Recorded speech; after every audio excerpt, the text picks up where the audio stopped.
Hello everyone, it's me sir और आप सभी का my sister is a cultivator के पहले एपिसोड में स्वागत है। लेकिन वीडियो में आगे बढ़ने से पहले अगर आप लोगों ने अभी तक मेरे चैनल को सब्सक्राइब नहीं किया तो झटपट करके कर दो और हो सके ना तो नीचे वाले उस बेल आइकन को दबा के प्रेस कर देना ताकि क्या हो नए नए वीडियोस का अपलोड आप लोगों के पास झटपट करके पहुंच सके। तो कहानी के शुरुआत में ब्लैक एंड व्हाइट सेट का सीन दिखाया जाता है जिसका मास्टर तो एल्डर पार्क से पूछता है कि टाई पार्क बहुत दिनों से तुम्हारा वो डिसाइपल दिखाई नहीं दे रहा है, क्या वो कहीं बाहर गई है? जिसके रिप्लाई में एल्डर पार्क कहता है कि उसके डिसाइपल को एक बहुत ही टैलेंटेड नौजवान मिला है और उसके डिसेबल तो अभी उसी नौजवान को यहाँ पे ले आने की तैयारी कर रही है। जो सुनते सेक्टर मास्टर कहता है कि वो ऐसा बात है, मैं आशा करता हूँ उसका काम सही से हो जाए। और इसी के साथ उसी टैलेंटेड नौजवान को दिखाया जाता है जो तो सीधा सीधा कह रहा था कि ना तो उसे इमोर्टल बनना है ना तो वो किसी क्लैन या फिर सेट को ज्वाइन करना चाहता है। जिसपे तो वही एल्डर की डिसेबल यानी कि सूजी कह उठते, क्या सच्ची में तुम इतने अच्छे मौके को ठुकराना चाहते हो? जहाँ पे तो हम लोग को दिखाया जाता है कि सूजी तो ये सब कुछ उसी नौजवान यानी कि हु बागोई के गर्दन में तलवार रख के कह रही थी। और इसी तलवार को दिखाता हुआ तो वो कहता है कि घंटे का अच्छा मौका, अगर ये मौका अच्छा ही होता ना तो तुम यहाँ पे ऐसे तलवार तान के मुझे ये सब कुछ बात ना कहते। जो सुनते तो सूजी झटपट करके अपने तलवार को हटाते हुए कहते हैं कि माफ करना, मुझे लगा था कि तुम मेरे बात को ना सुन के यहाँ से भाग जाओगे, इसीलिए मुझे ये सब कुछ करना पड़ा। तो वो बच्चा तो डरता हुआ कहता है कि मैं भागूंगा, मैं भला भाग के क्या ही करूंगा। वैसे भी सिस्टर आप ये कह रहे हैं कि आप एक इमोर्टल कल्टिवेटर है, लेकिन आपकी इस बात को मैं यकीन कैसे करूं? और उसके ऊपर से मैं तो ठहरा एक बेचारा सा फार्मर, मेरे अंदर ये कल्टीवेशन का टैलेंट कहाँ से आएगा? जिस पे तो सूजी अपने पास से एक छोटू सा डिवाइस निकलते हुए कहती है कि बेकार में ये सब कुछ सोच सोच के अपने आप को इतना छोटा मत करो। मेरे हाथ के इस डिवाइस को देख रहे हो, इसके मदद से किसी के टैलेंट को नापा जाता है। तुम्हें कुछ ज्यादा नहीं करना पड़ेगा, बस मेरे 2-4 सवाल का जवाब देना पड़ेगा, उसी के बाद तुम्हें ये पता चल जाएगा कि तुम्हारे अंदर टैलेंट है या फिर नहीं है, और है तो कितना ज्यादा है। तो हु तो कहता है कि हाँ हाँ पूछिए ना जो पूछना है। वैसे भी आपको तो मैंने बता दिया कि मैं एक फार्मर हूँ और कल्टीवेशन से मेरा तो दूर दूर तक कुछ लेना देना नहीं है। और ये सुनते तो सूजी झटपट करके हु से पूछ उठते हैं, क्या तुम वर्जिन हो या फिर नहीं? वो बच्चा तो यहाँ पे बहुत कुछ सोच के बैठा होता है, लेकिन उसने तो सपने में भी नहीं सोचा था कि उससे ना ऐसा वैसा सवाल पूछा भी जाएगा। पर हु को तो जवाब ना देता हुआ देख के सूजी दो बार से पूछ उठते हैं कि हे खूबसूरत नौजवान, सच्ची सच्ची बताओ तो तुम वर्जिन हो या फिर नहीं? जिसके रिप्लाई में तो हु भड़कता हुआ कहता है कि इमोर्टल कल्टीवेशन, घंटे का इमोर्टल कल्टीवेशन, ये भी कोई सवाल है वाला? और हु को ऐसे भड़कता हुआ देख के तो सूजी दोबारा से अपने तलवार को हु के गर्दन में रखता हुआ कहता है कि इसका जवाब दो, तुम्हें बस इसका जवाब ही तो देना है। और ये देखने के बाद बेचारा हु शर्माता हुआ हाँ कह देता है। और हु बच्चों के हाँ कहने के साथ साथ ही सूजी के हाथ में जो डिवाइस था उसके अंदर तो हलचल होना शुरू हो जाता है। और जो देखते ही तो हु चिल्लाता हुआ पूछते हैं, क्या सच्ची में वर्जिन होने से कल्टीवेशन करने में किसी को बोनस मिलता है? पर सूजी तो हु को इग्नोर करता हुआ उल्टा हु से उसका बर्थडे, फेवरेट फूड और फेवरेट कलर पूछ उठता है। जिसपे तो हु बच्चों अभी इस बार सीधा सीधा इन सब सवालों का जवाब दे देता है। और जिन सवालों का जवाब देते ही तो सूजी के हाथ में जो छोटू सा डिवाइस था वो तो इतना जोर से हलचल करता है कि वो डिवाइस तो तभी का तभी फट जाता है। ये होते ही तो सूजी हु से कहता है कि बधाई हो, तुम ना इमोर्टैलिटी कल्टीवेशन में तो बहुत दूर जाओगे। पर हु तो कह उठता है कि मुझे तो अभी तक यही समझ नहीं आ रहा है कि इन सब सवाल जवाबों के साथ आखिरकार इमोर्टल कल्टीवेशन का रिश्ता क्या है। और उसके ऊपर से तो मुझे ऐसा लग रहा है कि इस डिवाइस को तोड़ने का काम तो तुम्हारा ही है। जो सुनते तो सूजी झटपट करके हु के हाथ को पकड़ते हुए उसी के करीब आता हुआ कहते हैं कि नौजवान, तुम्हारे किस्मत में तो कल्टीवेशन ही लिखा हुआ है, इसीलिए तुम मेरे साथ मेरे क्लैन चलो कल्टीवेशन करने के लिए। और यहीं पर सूजी को इतने करीब से देखने के बाद ना बेचारे हु के मन के अंदर तो कुछ कुछ होने लगता है। पर तभी ना कोई तो दरवाजा खोल के अंदर आता है, जो तो आते ही कहता है कि बहुत बुरा हो चुका है, चलो थोड़ा सा बाहर चल के तो देखो, बाहर ना डाकू मंगल सिंह आ चुका है। लेकिन तभी ना हुआ सूजी को इतने करीब देखने के बाद उस बंदे को 440 वोल्ट का झटका लग जाता है। और इसी के साथ तो बच्चे झटपट करके माफी मांगता हुआ दरवाजा लगा के बाहर चला जाता है। पर तभी ना उस बंदे को मंगल सिंह के बारे में याद आता ही तो झटपट करके दोबारा से दरवाजा खोलता हुआ कहता है कि अरे अभी प्यार व्यार करने का कोई वक्त नहीं है, चलो झटपट करके बाहर चलो, बाहर ना सच्ची मुच्ची का मंगल सिंह आ चुका है। जो सुनते सूजी कह उठते कि तुम डरो मत, जो सब डाकू हम दोनों के बीच में आ रहे हैं मैं उन सबको खत्म करके यूं गया और यूं आ गया। और ये कहते ही तो सूजी तलवार निकल के डाकू मारने के लिए निकल पड़ती है। दूसरे और हु के गाँव का सीन दिखाया जाता है, जहाँ पे तो सच्ची मुच्ची का डाकू मंगल सिंह आके कह रहा था कि अगर अपना अपना जान प्यारी है तो जो सब कुछ है झटपट करके मुझे दे दो। वैसे भी ये देने के बाद तुम लोग ये मत सोचना कि मैं तुम सबको बख्श दूंगा। पर तभी ना आसमान से तो छोटू से तलवार को आते हुए दिखाया जाता है, जो तो उड़ता उड़ता आके डाकू मंगल सिंह के सिर में घुस जाता है। और यहीं पे तो ऐसे और भी बहुत सारे तलवारों को दिखाया जाता है, जो सब तो एक एक करके आके बाकी सब डाकुओं का भी खेला खत्म कर देता है। जहाँ पे तो हम लोग को पता चलता है कि ये सब कुछ काम तो और किसी का नहीं, हमारी सूजी की थी। और जो तो मैदान में आते ही उसी के क्लैन के एवन ग्रेट रिवाइवल लाइटनिंग मेथड का इस्तेमाल करते हुए यहाँ पे जितने सारे डाकू बचे हुए थे सबका तो खेला पलक झपकने के स्पीड में खत्म कर देती है। और ये लाइटनिंग वाला हमला तो इतना ही पावरफुल था कि इसके वजह से तो जितने जितने सारे डाकू थे उनका तो नाम और निशान ही मिट जाता है। और ऐसा नजारा देखने के बाद दोस्त सबका मुंह खुला का खुला ही रह जाता है। जहाँ पे ना बच्चू तो ये सोच रहा था कि सच्ची में मेरे अंदर इसे ना कहने का साहस है। तो अभी तो सूजी कह उठते कि ये सब डाकू बदला लेने के बारे में ना सोचे, इसीलिए 300 माइल के अंदर जितने सारे डाकुओं का कैंप है मैं उन सबको ही तबाह कर दूंगी। लेकिन हाँ, जाने से पहले मैं पूरे गाँव के ऊपर एक बैरियर लगा रहा हूँ ताकि मेरे गैर मौजूदगी में कोई हमला करने के लिए ना आ जाए। पर फिर भी अगर इससे भी काम ना बनता है तो तुम इन टैलिस्मानों को रख लो, इससे कुछ हो ना हो तुम्हारी जिंदगी तो बच ही जाएगा। और ये कहते ही तो हु के पास उन्हीं टैलिस्मानों को छोड़ के सूजी तो सच्ची मुच्ची का 300 माइल के अंदर जितने सारे डाकुओं का कैंप था सबको खत्म करने के लिए निकल पड़ती है। और जिसे जाता हुआ देख के तो बाकी सब गाँव वाले ना कुछ ज्यादा ही खुश हो जाते हैं।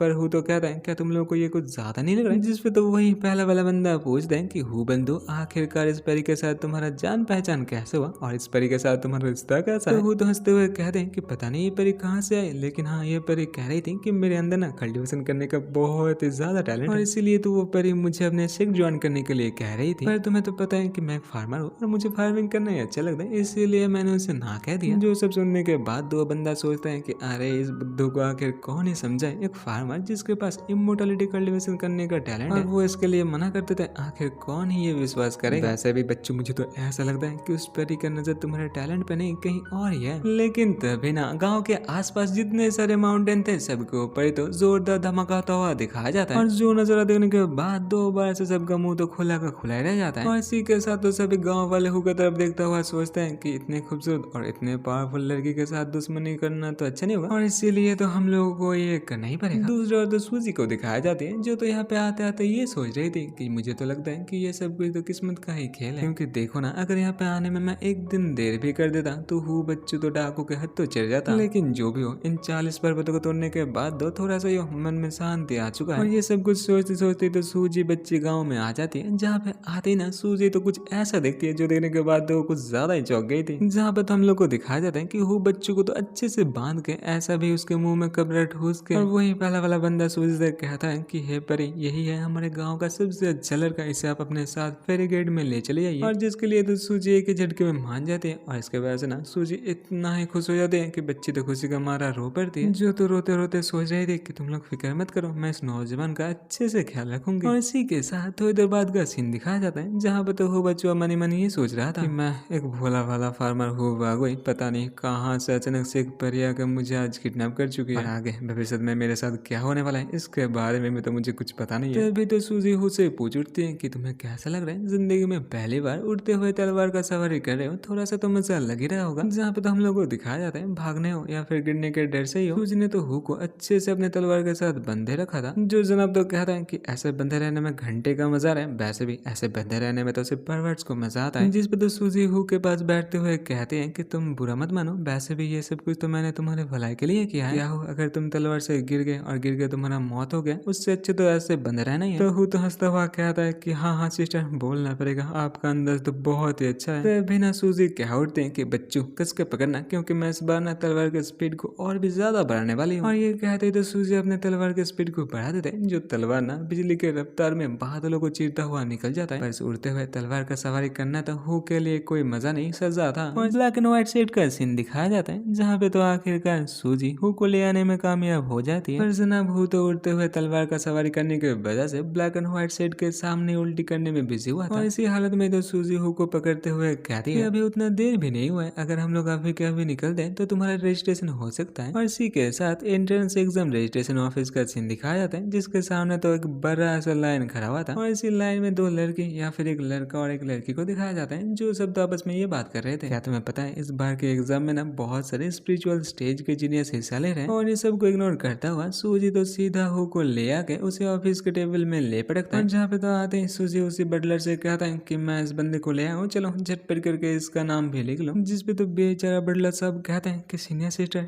ऐसा करना अच्छा नहीं होगा। फिर तो पीछे लाइन में बाकी सारे बंदों को दिखाया था जो सब भी तो चिल्ला चिल्ला के यही कह रहे थे। और इन सबको अपने खिलाफ ऐसे चिल्लाता हुआ देखने के बाद ना सूजी का गुस्से का पारा तो फट ही जाता है। जो तो बटलर साहब से कहता है कि बटलर साहब झटपट करके हु का नाम वाम अच्छे से लिख लो, तब तक ना मैं इन बाकी सबको अच्छे से पीट के आती हूँ। और ये कहते तो सच्ची मुच्ची में सूजी यहाँ पे जितने सारे बंदे थे सबको पीटने लग जाती है। और ऐसा भी कि वो तो यहाँ पे लड़कियों को भी नहीं छोड़ती है, जिन्हें ना सूजी तो कुछ ज्यादा ही बुरी तरीके से नीचे लेटा के मुक्कों से मारती है। जो सब तो रोता हुआ कहता है कि हमें माफ कर दीजिए आंटी, ऐसा गलती ना हमसे दोबारा कभी ना होगा। और वो तो इसी चीज को बटलर साहब को दिखाता हुआ पूछते हैं कि बटलर साहब इस चीज से कोई प्रॉब्लम नहीं होगा, जिस पे ना बटलर साहब अपना मुंह फिराते हुए कहता है कि बच्चे तुम यहाँ पे किसके बारे में बात कर रहे हो, वैसे भी मुझे तो यहाँ पे कुछ दिखाई नहीं दे रहा है, ये सब कुछ छोड़ो, तुम इसे पकड़ो, ये हमारे ब्लैक एंड व्हाइट सेट का रूल एंड रेगुलेशन है, झटपट करके जितने जल्दी हो सके इसे याद कर लो। और जिस कागज के अंदर ये लिखा हुआ था कि अगर तुम ब्लैक एंड व्हाइट सेट को ज्वाइन करना चाहते हो तो उसके लिए तुम्हें इन 3 शर्त को मानना पड़ेगा, जिनमें से पहले था कि 20 साल के अंदर ही तुम्हें फाउंडेशन बिल्डिंग रेलम का कल्टिवेटर बनना पड़ेगा, और दूसरे में तो ये था कि यहाँ पे जितना सारा एग्जाम होगा सबके अंदर ही तुम्हें टॉप 10 के अंदर रहना पड़ेगा, और तीसरे और आखिरी में लिखा हुआ था कि बंदे को हैंडसम होने के साथ साथ उसका नेचर भी शांत होना पड़ेगा। और हाँ, सबसे बड़ा बात तो बंदे का फैमिली जो है उसे ना पैसे वाला होना पड़ेगा, और इन तीनों में से तो 99% ही हम लोगों का वो फेल हो जाएगा। इसीलिए तो इसे देखने के बाद वो इस पर्ची को बटलर को देता हुआ कहता है कि बटलर साहब मैं तो चला, वैसे भी ये काम तो मुझसे ना होगा। पर्ची के अंदर हैंडसम वाला जो बात था उसे छोड़कर तो मेरे पास और कुछ है ही नहीं, वैसे भी इमोर्टलिटी कल्टिवेशन करने में पैसा कहाँ से लगता है। और ये सब कुछ कहता हुआ है तो वो बच्चे यहाँ से रोता रोता निकल रहा ही था, तभी तो पीछे से सूजी हु को चोटी से रुकाता हुआ कहता है अरे जनाब कहाँ चले, वैसे भी मेरे पास तो हर एक चीज का अलग अलग प्लान है। और इसी के साथ 2 देर बाद का सीन दिखाया जाता है जहाँ पर ना अभी तो सूजी हु को एक इनके पास ले आके कहती है एग्जाम में हिस्सा लेने वाला हर एक बंदा तो हर एक साल ही इसी इन के अंदर रहता है, और तुम्हें पास होने के लिए इन सबको एग्जाम से पीछे हटना पड़ेगा, तो तुम यहीं पर रुको, मैं इन सबसे थोड़ी देर बात करके आती हूँ। जहाँ पे तो इनके बाहर खड़ा खड़ा हो सोच रहा था कि अभी मुझे समझ आया कि अगर सब बंदे एग्जाम से पीछे हट जाते हैं तो मैं तो आसानी से पास हो जाऊंगा। पर तभी ना अचानक से तो हु के दिमाग में कुछ अलग ही आइडिया चला आता है, जो तो चिल्लाता हुआ पूछ उठता है कि आखिर सीनियर सिस्टर आप इन सबको कैसे समझाने वाले हैं, जिसके बारे में तो हु को जल्दी पता चल जाता है। जहाँ पे तो हु देखता है कि ये जो इन है उसके ऊपर वाले माले में तो एक जोरदार धमाका होता है, और ये सब कुछ देखता हुआ तो हु बच्चा सोच रहा था क्या ये सब कुछ करना सच्ची में सही है। दूसरी ओर सूजी को दिखाया जाते हैं जो ना बाकी सारे जीनियस कैंडिडेट को अच्छे से पीट चुके थे, जो सब तभी डर का मारे सच्ची मुच्ची का इस एग्जाम से पीछे भी हट जाते हैं और अपना काम हासिल करते तो सूजी बाहर आता हुआ उसे कहती है कि चलो तुम्हारा ये काम तो हो गया, अभी तुम्हें ना अच्छे से मेकअप टेकअप लगा के थोड़ा सा हैंडसम बना देता हूँ। जिस पे तो हु पूछ उठते हैं क्या तुम मुझे अब हैंडसम बनाने के बारे में कुछ कह रहे थे। तो सूजी तो हु को दिलासा देते हुए कहते हैं कि तुम इतने में हार मत मानो, मैं एल्डारो को भी जाके मना लेता हूँ ताकि वो लोग इस बार जो हैंडसम वाला टेस्ट है उसे कैंसिल कर दे। जो सुनते तो हु चिल्लाता हुआ कह उठते हैं कि हार मुझे नहीं, हार तो तुम्हें मान लेना चाहिए, वैसे भी मेरा चेहरा देखने में उतना बुरा भी नहीं है। सूजी तो दोबारा से हु को इग्नोर करता हुआ उसे घिसटते हुए ले जाना शुरू कर देती है, जहाँ पे जाते जाते सूजी कहती है ये सब कुछ तो बेकार का है नियम है, अगर तुम सच्ची मुच्ची ब्लैक एंड व्हाइट सेट के अंदर दाखिला लेना चाहते हो तो तुम्हें सबसे पहले फाउंडेशन बिल्डिंग रिलम तक पहुंचना पड़ेगा। और यहीं पे ना सूजी तो अचानक से शर्माते हुए कहती है कि आज रात तुम मेरे रूम में चले आना और रात को ही मैं तुम्हें फाउंडेशन बिल्डिंग रिलम तक पहुंचा दूंगी। जो सुनते तो बंदर के मन में लड्डू फूटने लगते, पता नहीं इसके दिमाग में अभी क्या कुछ न खिचड़ी पक रहा है। और इसी के साथ रात का सीन दिखाया जाता है जहाँ पे तो हु बच्चों नंगू पंगू ये सोच रहा था कि मैं हूँ बुगुए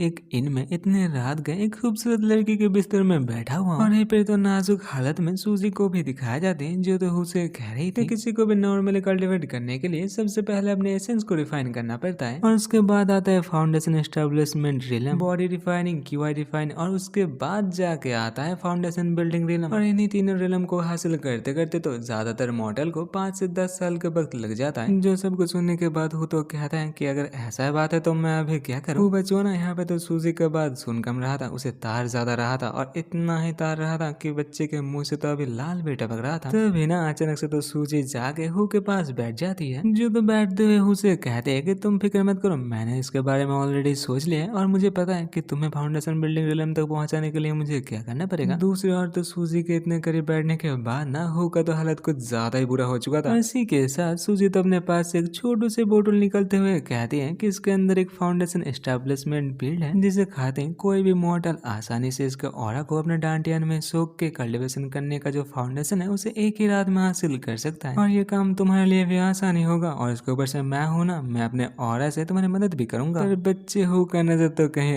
अलग ही था। और इसी के साथ थोड़ी देर बाद का सीन दिखाया जाता है जहाँ पे तो सूजी और हु दोनों के दोनों हाँफते हुए पसीना पसीना हो चुके थे। पर दिखाने पे तो हम लोग को पता चलता है कि यहाँ पे तो ऐसा वैसा कुछ नहीं हो रहा था, बस सूजी तो अपने ऑरा के मदद से जो पिल का ऑरा था उसे हु के डांटियन में पहुंचाने में मदद कर रही थी। जहाँ पे तो जनाब हु मन ये सोच रहा था कि अरे मेरे साथ ये क्या हो रहा है, मुझे कहाँ लगा था कि हम दोनों आमने सामने बैठेंगे, अगर ऐसा ही चलता रहा तो मुझे तो कुछ दिखाई नहीं देगा। तभी तो सूजी कह उठती कि अगर तुम तैयार हो तो झटपट करके उस पिल को खा लो। जो सुनते तो हु अपने हाथ में जो पिल था उसी को देखता हुआ सोचता है कि इस पिल को तो थोड़ा देखो, क्या ये पिल खाने लायक भी है। जिस पिल का तो यहाँ पे मुंह और आंख दोनों ही था था जो मानो ऐसा कह रहा था कि बच्चे झटपट करके मुझे अभी खा ले। और हु बच्चू तो वैसा ही करता है, जो तो आग बंद करके उस पिल को अपने मुंह में डाल लेता है, जहाँ पे ना इस पिल को खाने के बाद जनाब को पता चलता है कि ये पिल ना कुछ ज्यादा ही करवा है। और हु को पिल खाता हुआ देखते ही तो सूजी भी अपने ऑरा को रिलीज करते हुए क्या उठती है कि अभी देखो मेरा ऑरा तुम्हें महसूस हो रहा है ना, तो झटपट करके इसी को अपने डांटियन में कॉम्प्रेस करने की कोशिश करो। जो सुनते तो हु फिर जोर देता हुआ उस ऑरा को अपने डांटियन के अंदर कॉम्प्रेस करने की कोशिश तो करता है, पर जनाब का ये तरीका तो एकदम ही गलत था। और इसीलिए तो सूजी खुद ही हु के हाथ को पकड़ के सही पोजीशन में लाके उसे सिखाती है कि कैसे डांटियन के अंदर आहिस्ता आहिस्ता करके ऑरा को कॉम्प्रेस किया जाता है। जो करने के चक्कर में सूजी का बुबू तो हु के पीठ में आके लग जाता है, और उन्हीं दोनों के अपने शरीर में टच होने के साथ साथ ही तो यहाँ पे हु बच्चे के नोज से कुछ ज्यादा ही जोर से खून निकलना शुरू हो जाता है। और इसी नोज ब्लीडिंग के चक्कर में जनाब के डांटियन में जितू सा भी ऑरा जमा था वो तो तभी का तभी उड़ जाता है, जिसपे तो सूजी कहते हैं कि तुम तो अंदर से तैयार ही नहीं हो, जिसके चक्कर में देखो तो एक पिल तो बेकार ही चला गया। तो हु तो कहता है कि मुझे माफ कर देना, मुझे पता है ये सब कुछ मेरा ही गलती है। पर सूजी तो अपने पास से और एक पिल का बोतल निकालते हुए कहते हैं कि मुझे पता ही है कि इंसान से गलती होता ही है, और तुम्हारे टैलेंट के बारे में तो मुझे और भी अच्छे से पता है, और इसीलिए तो मेरे पास और भी 2-3 बैकअप प्लान्स हैं। और इस बार भी तो पहले बार के तरह ही बच्चों तो पिल खा के बैठ गया था, जो तो मनी मनी ये सोच रहा था कि अपने आप को शांत करो, मैं इस बार फेल नहीं हो सकता, अगर फेल हो गया ना तो ये बंदी तो कुछ ज्यादा ही गुस्सा हो जाएगी। तभी तो अचानक से सूजी उठते हुए कहते हैं कि थोड़ी देर वेट करो, मैं तुम्हारे सामने जाके 2-3 एक्यूपंक्चर पॉइंट को बंद कर देती हूँ, जिससे कि ये काम तुम्हारे लिए और भी आसान हो जाएगा। और सूजी का ये बात सुनते तो बच्चू शर्माता हुआ सोचता है कि ये लड़की क्या कह रही है, क्या सामने बॉडी के मेरे आगे बैठने वाली है। होता भी वैसा ही है। सूजी तो सामने आते हुए कहते हैं कि मैं तुम्हारे डांटियन के 2-3 पॉइंट को बंद कर देता हूँ, ताकि क्या होगा तुम्हारे डांटियन के अंदर जो ऑरा है वो 1 घंटे तक बंद रहते हैं, तुम्हारा जो फाउंडेशन रियलम है वो तो आसानी से हो जाएगा। पर जनाब हु तो अपने सामने सूजी को नाइट ड्रेस में देखने के बाद 2 बार से अपने आप से आपा खो बैठता है, और पहले बार की तरह नाक से और मुंह से खून का उल्टी करता हुआ उड़ता हुआ चला जाता है, और उड़ने के बाद उसका जो डांटियन में ऑरा था वो भी 2 बार से गायब हो जाता है। और ये होते ही तो बेचारा हु ना जोर जोर से माफी मांगना शुरू कर देता है, जिस पे सूजी तो सू से कहता है कि अरे चिंता क्यों कर रहे हो, वैसे भी मैंने तुमसे कहा था ना कि गलती तो इंसान से होता है, और इसीलिए तो मैं यहाँ पे 1-2 नहीं 180 पिल ले आया हूँ, ताकि तुम्हारा ये जो फाउंडेशन रिलम है ये आज रात ही हो जाए। जो देखता हुआ तो वो कहता है कि सीनियर सिटीजन बोलना पड़ेगा, आपका तो कोई जवाब ही नहीं है, वो तो मैं हूँ, मेरा ये पूरा टैलेंट है, वरना आपका ये काम तो कब का हो जाता। और इसी के साथ ही तो पूरी रात भरी उस इनका अंदर से सिर्फ चिल्लाने का आवाज सुनाई देता है, जहाँ पे तो सुबह होते ही शॉर्ट पैंट पे निकलता है हाँफता हुआ हम लोग का हो, जिसका आखिरकार फाउंडेशन बिल्डिंग रिलम कंप्लीट हो चुका था, और जिसके पीछे पीछे तो नाइट ड्रेस पहने हुए सूजी सिस्टर भी बाहर निकल जाती है, और इन दोनों को ना दूर से तो कोई खड़ा खड़ा देख लेता है, और ये देखने के बाद ना वो बंदा तो कुछ ज्यादा ही चौंक उठता है। जो बंदा भी तो ब्लैक एंड व्हाइट सेट से ही था, जो ना सूजी को देखते क्या उठता है कि सीनियर सिस्टर ये आपने क्या कर दिया, ये तो वही लड़का है। और ये कहने के बाद वो बंदा तो रोता हुआ यहाँ से निकल जाता है। दूसरे और तो इन दोनों को समझ नहीं आता है कि आखिरकार यहाँ पे इतना क्या ही हो चुका है। उनको दिखाया जाता है जो तो रिक्रूटमेंट एल्डर के पास जाता हुआ कहता है कि सीनियर क्या ये ट्रायल शुरू हो चुका है। जो सुनते ना वो एल्डर तो भड़कता हुआ कहता है क्या बच्चे तुम सच्ची में इसका जवाब जानना चाहते हो, और अगर ऐसा ही है ना तो आसपास अच्छे से झांक के देखो बच्चे, क्या स्टेडियम में तुम्हारे अलावा और कोई है। जहाँ पे तो अच्छे से देखने के बाद वो बच्चों को पता चलता है कि हाँ रे इस पूरे स्टेडियम में तो इसके अलावा और कोई है ही नहीं, और इसी सब कुछ के वजह से ये ट्रायल शुरू होता है। उससे पहले तो वो बच्चा इस ट्रायल को जीत जाता है। फिर तो पीछे से सूजी आते हुए कहते हैं कि लकी हार्बिट इस नाम के बारे में तुम्हारा क्या ख्याल है, जिसपे तो वो कह उठता है कि आपने तो मुझे यहाँ पे जबरदस्ती कल्टिवेट करने के लिए ले आए, उसके ऊपर से आप मुझे यहाँ पे एक अच्छा सा नाम भी नहीं लेने दे रहे। तो सूजी तो कहते हैं कि एक आसान नाम से तुम्हारा मदद ही होगा, वैसे भी अगर तुम्हें यह नाम पसंद नहीं आता है तो मैं तुम्हें डॉग हार्बिट कह के भी पुकार सकती हूँ। जो सुनते हैं ना वो बच्चे गुस्से के साथ कह उठते हैं कि बस बहुत हो गया, मुझे कल्टिवेशन करना ही नहीं है, मैं घर जाना चाहता हूँ। लेकिन कौन सुने किसका बात। सूजी तो 2 बार से हु को घिसटता हुआ ले जा रहा था, जहाँ पे तो जाता जाता वो कहता है कि अगर तुम घर चले जाओगे तो पूरी दुनिया को कौन बचाएगा। और दुनिया बचाने के नाम से तो हु बच्चा चौंकता हुआ सोच उठता है कि दुनिया बचाना ये आखिर कौन सा काम है। और इसी के साथ थोड़ी देर बाद का सीन दिखाया जाता है, जहाँ पे ना सूजी तो सीरियस होते हुए कहते हैं क्या तुम्हें ये पता है कि इतने हजारों माइल क्रॉस करके आखिर मैं तुम्हारे पास क्यों गया था, क्योंकि तुम ही वो हो जो कि इस दुनिया को बचा सकते हैं, तुम ही चूजन वन हो। जो बात सुनते तो हु थोड़ी देर के लिए इसे हजम करने के लिए चुपचाप रहता है। उसके बाद कह उठता है कि मैं और दुनिया को बचाऊंगा, मैं भोला भाला हो सकता हूँ लेकिन सीनियर साहब मैं कोई बेवकूफ नहीं हूँ। पर इस बात को सच साबित करने के लिए तो सूजी अपने पास से एक तलवार निकलते हुए कहती है हो इस तलवार को देख रहे हो, इस तलवार को सिर्फ चूजन वन ही खोल सकते हैं, तो क्या बोलते हो तुम इस तलवार को खोलने की एक बार कोशिश करना चाहते हो क्या। जिस पे तो हु भी इस तलवार को उठा लेते हैं, और जिसे थोड़ी देर देखने के बाद वो उसे खोलने की कोशिश करते हैं, और पहले बार में ही तो ये खुल भी जाता है। और ये देखता हुआ तो हु कह उठते हैं कि अरे ये तो कुछ ज्यादा ही आसानी से खुल गया। जिस पे तो सूजी कह उठते हैं कि अगर अभी तक तुम्हें यकीन नहीं हो रहा है तो मैं और भी 2-3 बंदे को ले आता हूँ टेस्ट करने के लिए, जिससे कि ये प्रमाण हो जाए कि ये तलवार असली है। पर हु तो उठता हुआ कहता है कि मुझे पता है तुम जिन बंदों को ले आने की बात कर रहे हो ना, उन लोगों से तो तुम पहले ही बात कर चुके, इसलिए मैं खुद जाऊंगा बंदे ढूंढने के लिए और इसका टेस्ट लेने के लिए। और ये कहने के बाद हु तो उसी चोजन वन वाले तलवार को लेके बंदे ढूंढने के लिए चले जाता है। और इसी के साथ ब्लैक एंड व्हाइट सेट का सीन दिखाया जाता है, जहाँ पे ना एक बंदा था उसी चोजन वन वाले तलवार को खोलने की कोशिश कर रहा था, पर उससे तो ये तलवार ना इतू सा भी नहीं खुलता है। जो देखने के बाद ना हु बच्चू तो चौंक जाता है और उसे तो अभी ये लग रहा था कि ये चोजन वन वाला तलवार तो असली वाला है। तभी तो और एक बंदा आता हुआ कहता है कि दो इस तलवार को मुझे दो, मैं आयरन प्रैक्टिशनर हूँ और मेरे लिए इस तलवार का खोलना तो मामूली बात है। और ये कहते ही तो वो बंदा पहले आहिस्ता से, उसके बाद ना जब ये तलवार ना खोलते हैं तो वो तो अपना पूरा ऑरा को रिलीज करता हुआ इस तलवार को खोलने की कोशिश करता है। बेचारे आयरन प्रैक्टिशनर से भी तो ये तलवार इतू सा भी नहीं खुलता है। और ये सब कुछ देने के बाद दो हु बच्चू समझ जाता है कि ये वाला तलवार तो असली है। जो तो अभी हंसता हुआ ये सोच रहा था कि सच्ची मुच्ची का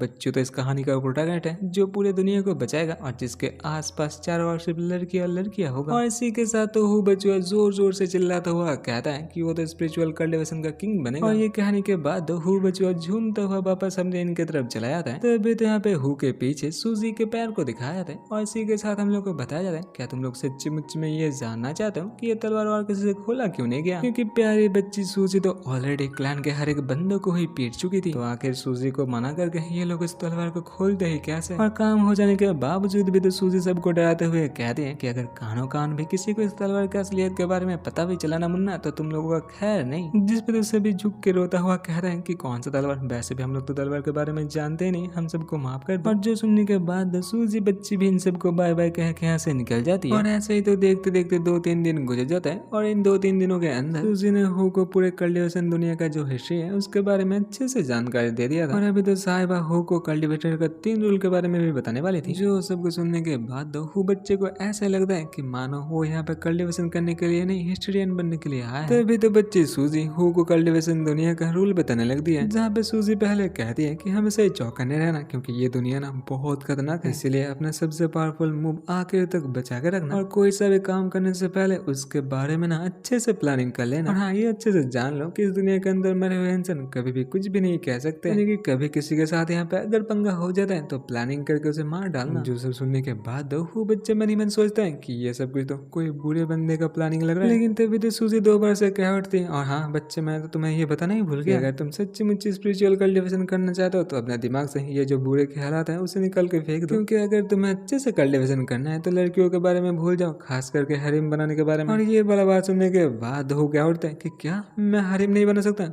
तो ये स्पिरिचुअल कल्टिवेशन तो मेरे कोई काम का नहीं है, मैं तो घर चला। और घर जाने के नाम से तो सूजी बच्ची हु बचुआ को एक बड़े से लकड़ी के हथौड़े से दे मारता है। इसी के साथ सूजी कहती है कि बस आज के लिए इतना ही था, मुझे थोड़ा सा काम है तो मैं बाहर चला। और हाँ, तुम यहीं पर रहना, बाहर निकलने की कोशिश भी ना करना, क्योंकि बाहर ना दुश्मनों से बचने के लिए मेरे बिछाए हुए बहुत सारे ट्रैप्स हैं, जिसके अंदर तुम अगर फंस गए ना तो तुम्हारा मरना तो तय है। तभी ना हो तो सूजी को रुकाता हुआ पूछता है कि सीनियर सिस्टर, आपने तो बस यहाँ पे 2 ही रूल बताया, आखिर ये 3 नंबर रूल कहाँ गया? जिस पे तो सूजी रोकते हुए कहते हैं कि तीसरा रूल ये तो एकदम आसान है, बस तुम्हें मेरा हर कहा हुआ बात को मानना पड़ेगा। जो सुनते ही ना बेचारा हु तो शर्माता हुआ मान जाता है, पर उसे क्या पता था उसके साथ आखिर सामने क्या कुछ ना होने वाला है। और इसी के साथ ब्लैक एंड व्हाइट सेट का जो पिल पैलेस है उसी का सीन दिखाया जाता है। इसके अंदर से कोई तो चिल्लाता हुआ कहता है कि आखिरकार मेरे इतने कीमती पिल कहाँ पे गायब हो गए? हो ना हो उसी मेरे सीनियर डिसेबल का ही काम होगा, झटपट करके चला जाता हूँ, वरना क्या पता मुझे ये सब कुछ दोबारा से बनना पड़े। और ये कहता है तो वो बंदा यानी कि एल्डर पार्क सूजी के कोर्टयार्ड की तरफ भागने लगता है, जो ना अपने इतने सारे कीमती पिल को लेने के लिए कुछ ज्यादा स्पीड में उड़ता हुआ आ रहा था। पर बेचारा तो सूजी के कोर्टयार्ड के आसपास आते ही एक बैरियर से टकरा जाता है, जो तो कह उठता है कि मुझे नहीं लगा था कि मेरा ये डिसाइपल अपने घर के आसपास एंटी फ्लाइंग बैरियर भी लगा रखेगी, पर जो भी हो जाए मैं आज ना उन पिलों को लेके ही छोड़ूंगा। और इसी के साथ तो सूजी का नाम जोर जोर से पुकारता हुआ कोर्टयार्ड की तरफ बढ़ने लगता है, जहाँ पे ना सूजी के रूम तक पहुंचते पहुंचते बेचारे को तो बहुत सारे ट्रैप्स के अंदर से गुजरना पड़ता है, जिसकी वजह से एल्डर पार्क को तो अभी पहचाना ही नहीं जा रहा था, जो तो अभी गुस्से के साथ सूजी का दरवाजा ठोकता हुआ कहता है कि सूजी की बच्ची झटपट करके बाहर आ जा। पर घर के अंदर तो बेटिया सूजी थी ही नहीं, उसके जगह तो हु था, जो ना दर्राम करके बेचारे पार्क के मुंह में दरवाजा खोल देता है। और दरवाजे से टकरा के तो एल्डर पार्क सीधा नीचे जा गिरता है, जो तो इतनी चोट खाने के बाद कह उठता है कि सूजी तुम मेरे साथ ऐसा क्यों कर रहे हो? क्या तुम भूल रहे हो कि मैं तुम्हारा मास्टर हूँ? दूसरी ओर तो सूजी को दिखाया जाते हैं जो तो उड़ते हुए कहीं जा रही थी, जो ना जाते जाता तो अपने मन में ये सोच रही थी कि मुझे लगता है कोर्टयार्ड के आसपास जो ट्रैप्स है उतने पावरफुल नहीं है, इसलिए घर लौटते इस बार ना उन्हें मैं और भी पावरफुल बना दूंगा। और इसी के साथ एल्डर पार्क को दिखाया जाता है जो तो हु से पूछते हैं कि तो तुम वो जीनियस हो जिसे कि सूजी ने यहाँ पे लाई है, जिस पे तो हु हंसता हुआ कहता है कि जीनियस ना चचा जी, मैं उतना पावरफुल ही नहीं हूँ। तो एल्डर पार्क तो आसपास देखता हुआ कहता है कि तुम जीनियस हो या फिर नहीं हो उससे मेरा कुछ लेना देना नहीं है, सूजी ने तुम्हें यहाँ पे लाया है, इसका मतलब तुम भी उसके जैसा ही मेरा स्टूडेंट बन चुके हो। तभी ना एल्डर का नजर जाता है कुछ मेडिसिन की बोतल की तरफ, जो सब कुछ तो एकदम खाली था। जो देखता हुआ तो एल्डर पार्क सोचता है कि अरे ये कैसे हो गया, ये होना तो नामुमकिन है। जो तो भागता हुआ उन्हें और भी अच्छे से चेक करने के लिए चला जाता है, जिन्हें अच्छे से देखने के बाद तो एल्डर को पता चलता है कि ये सब कुछ तो उसी का बहुत कीमती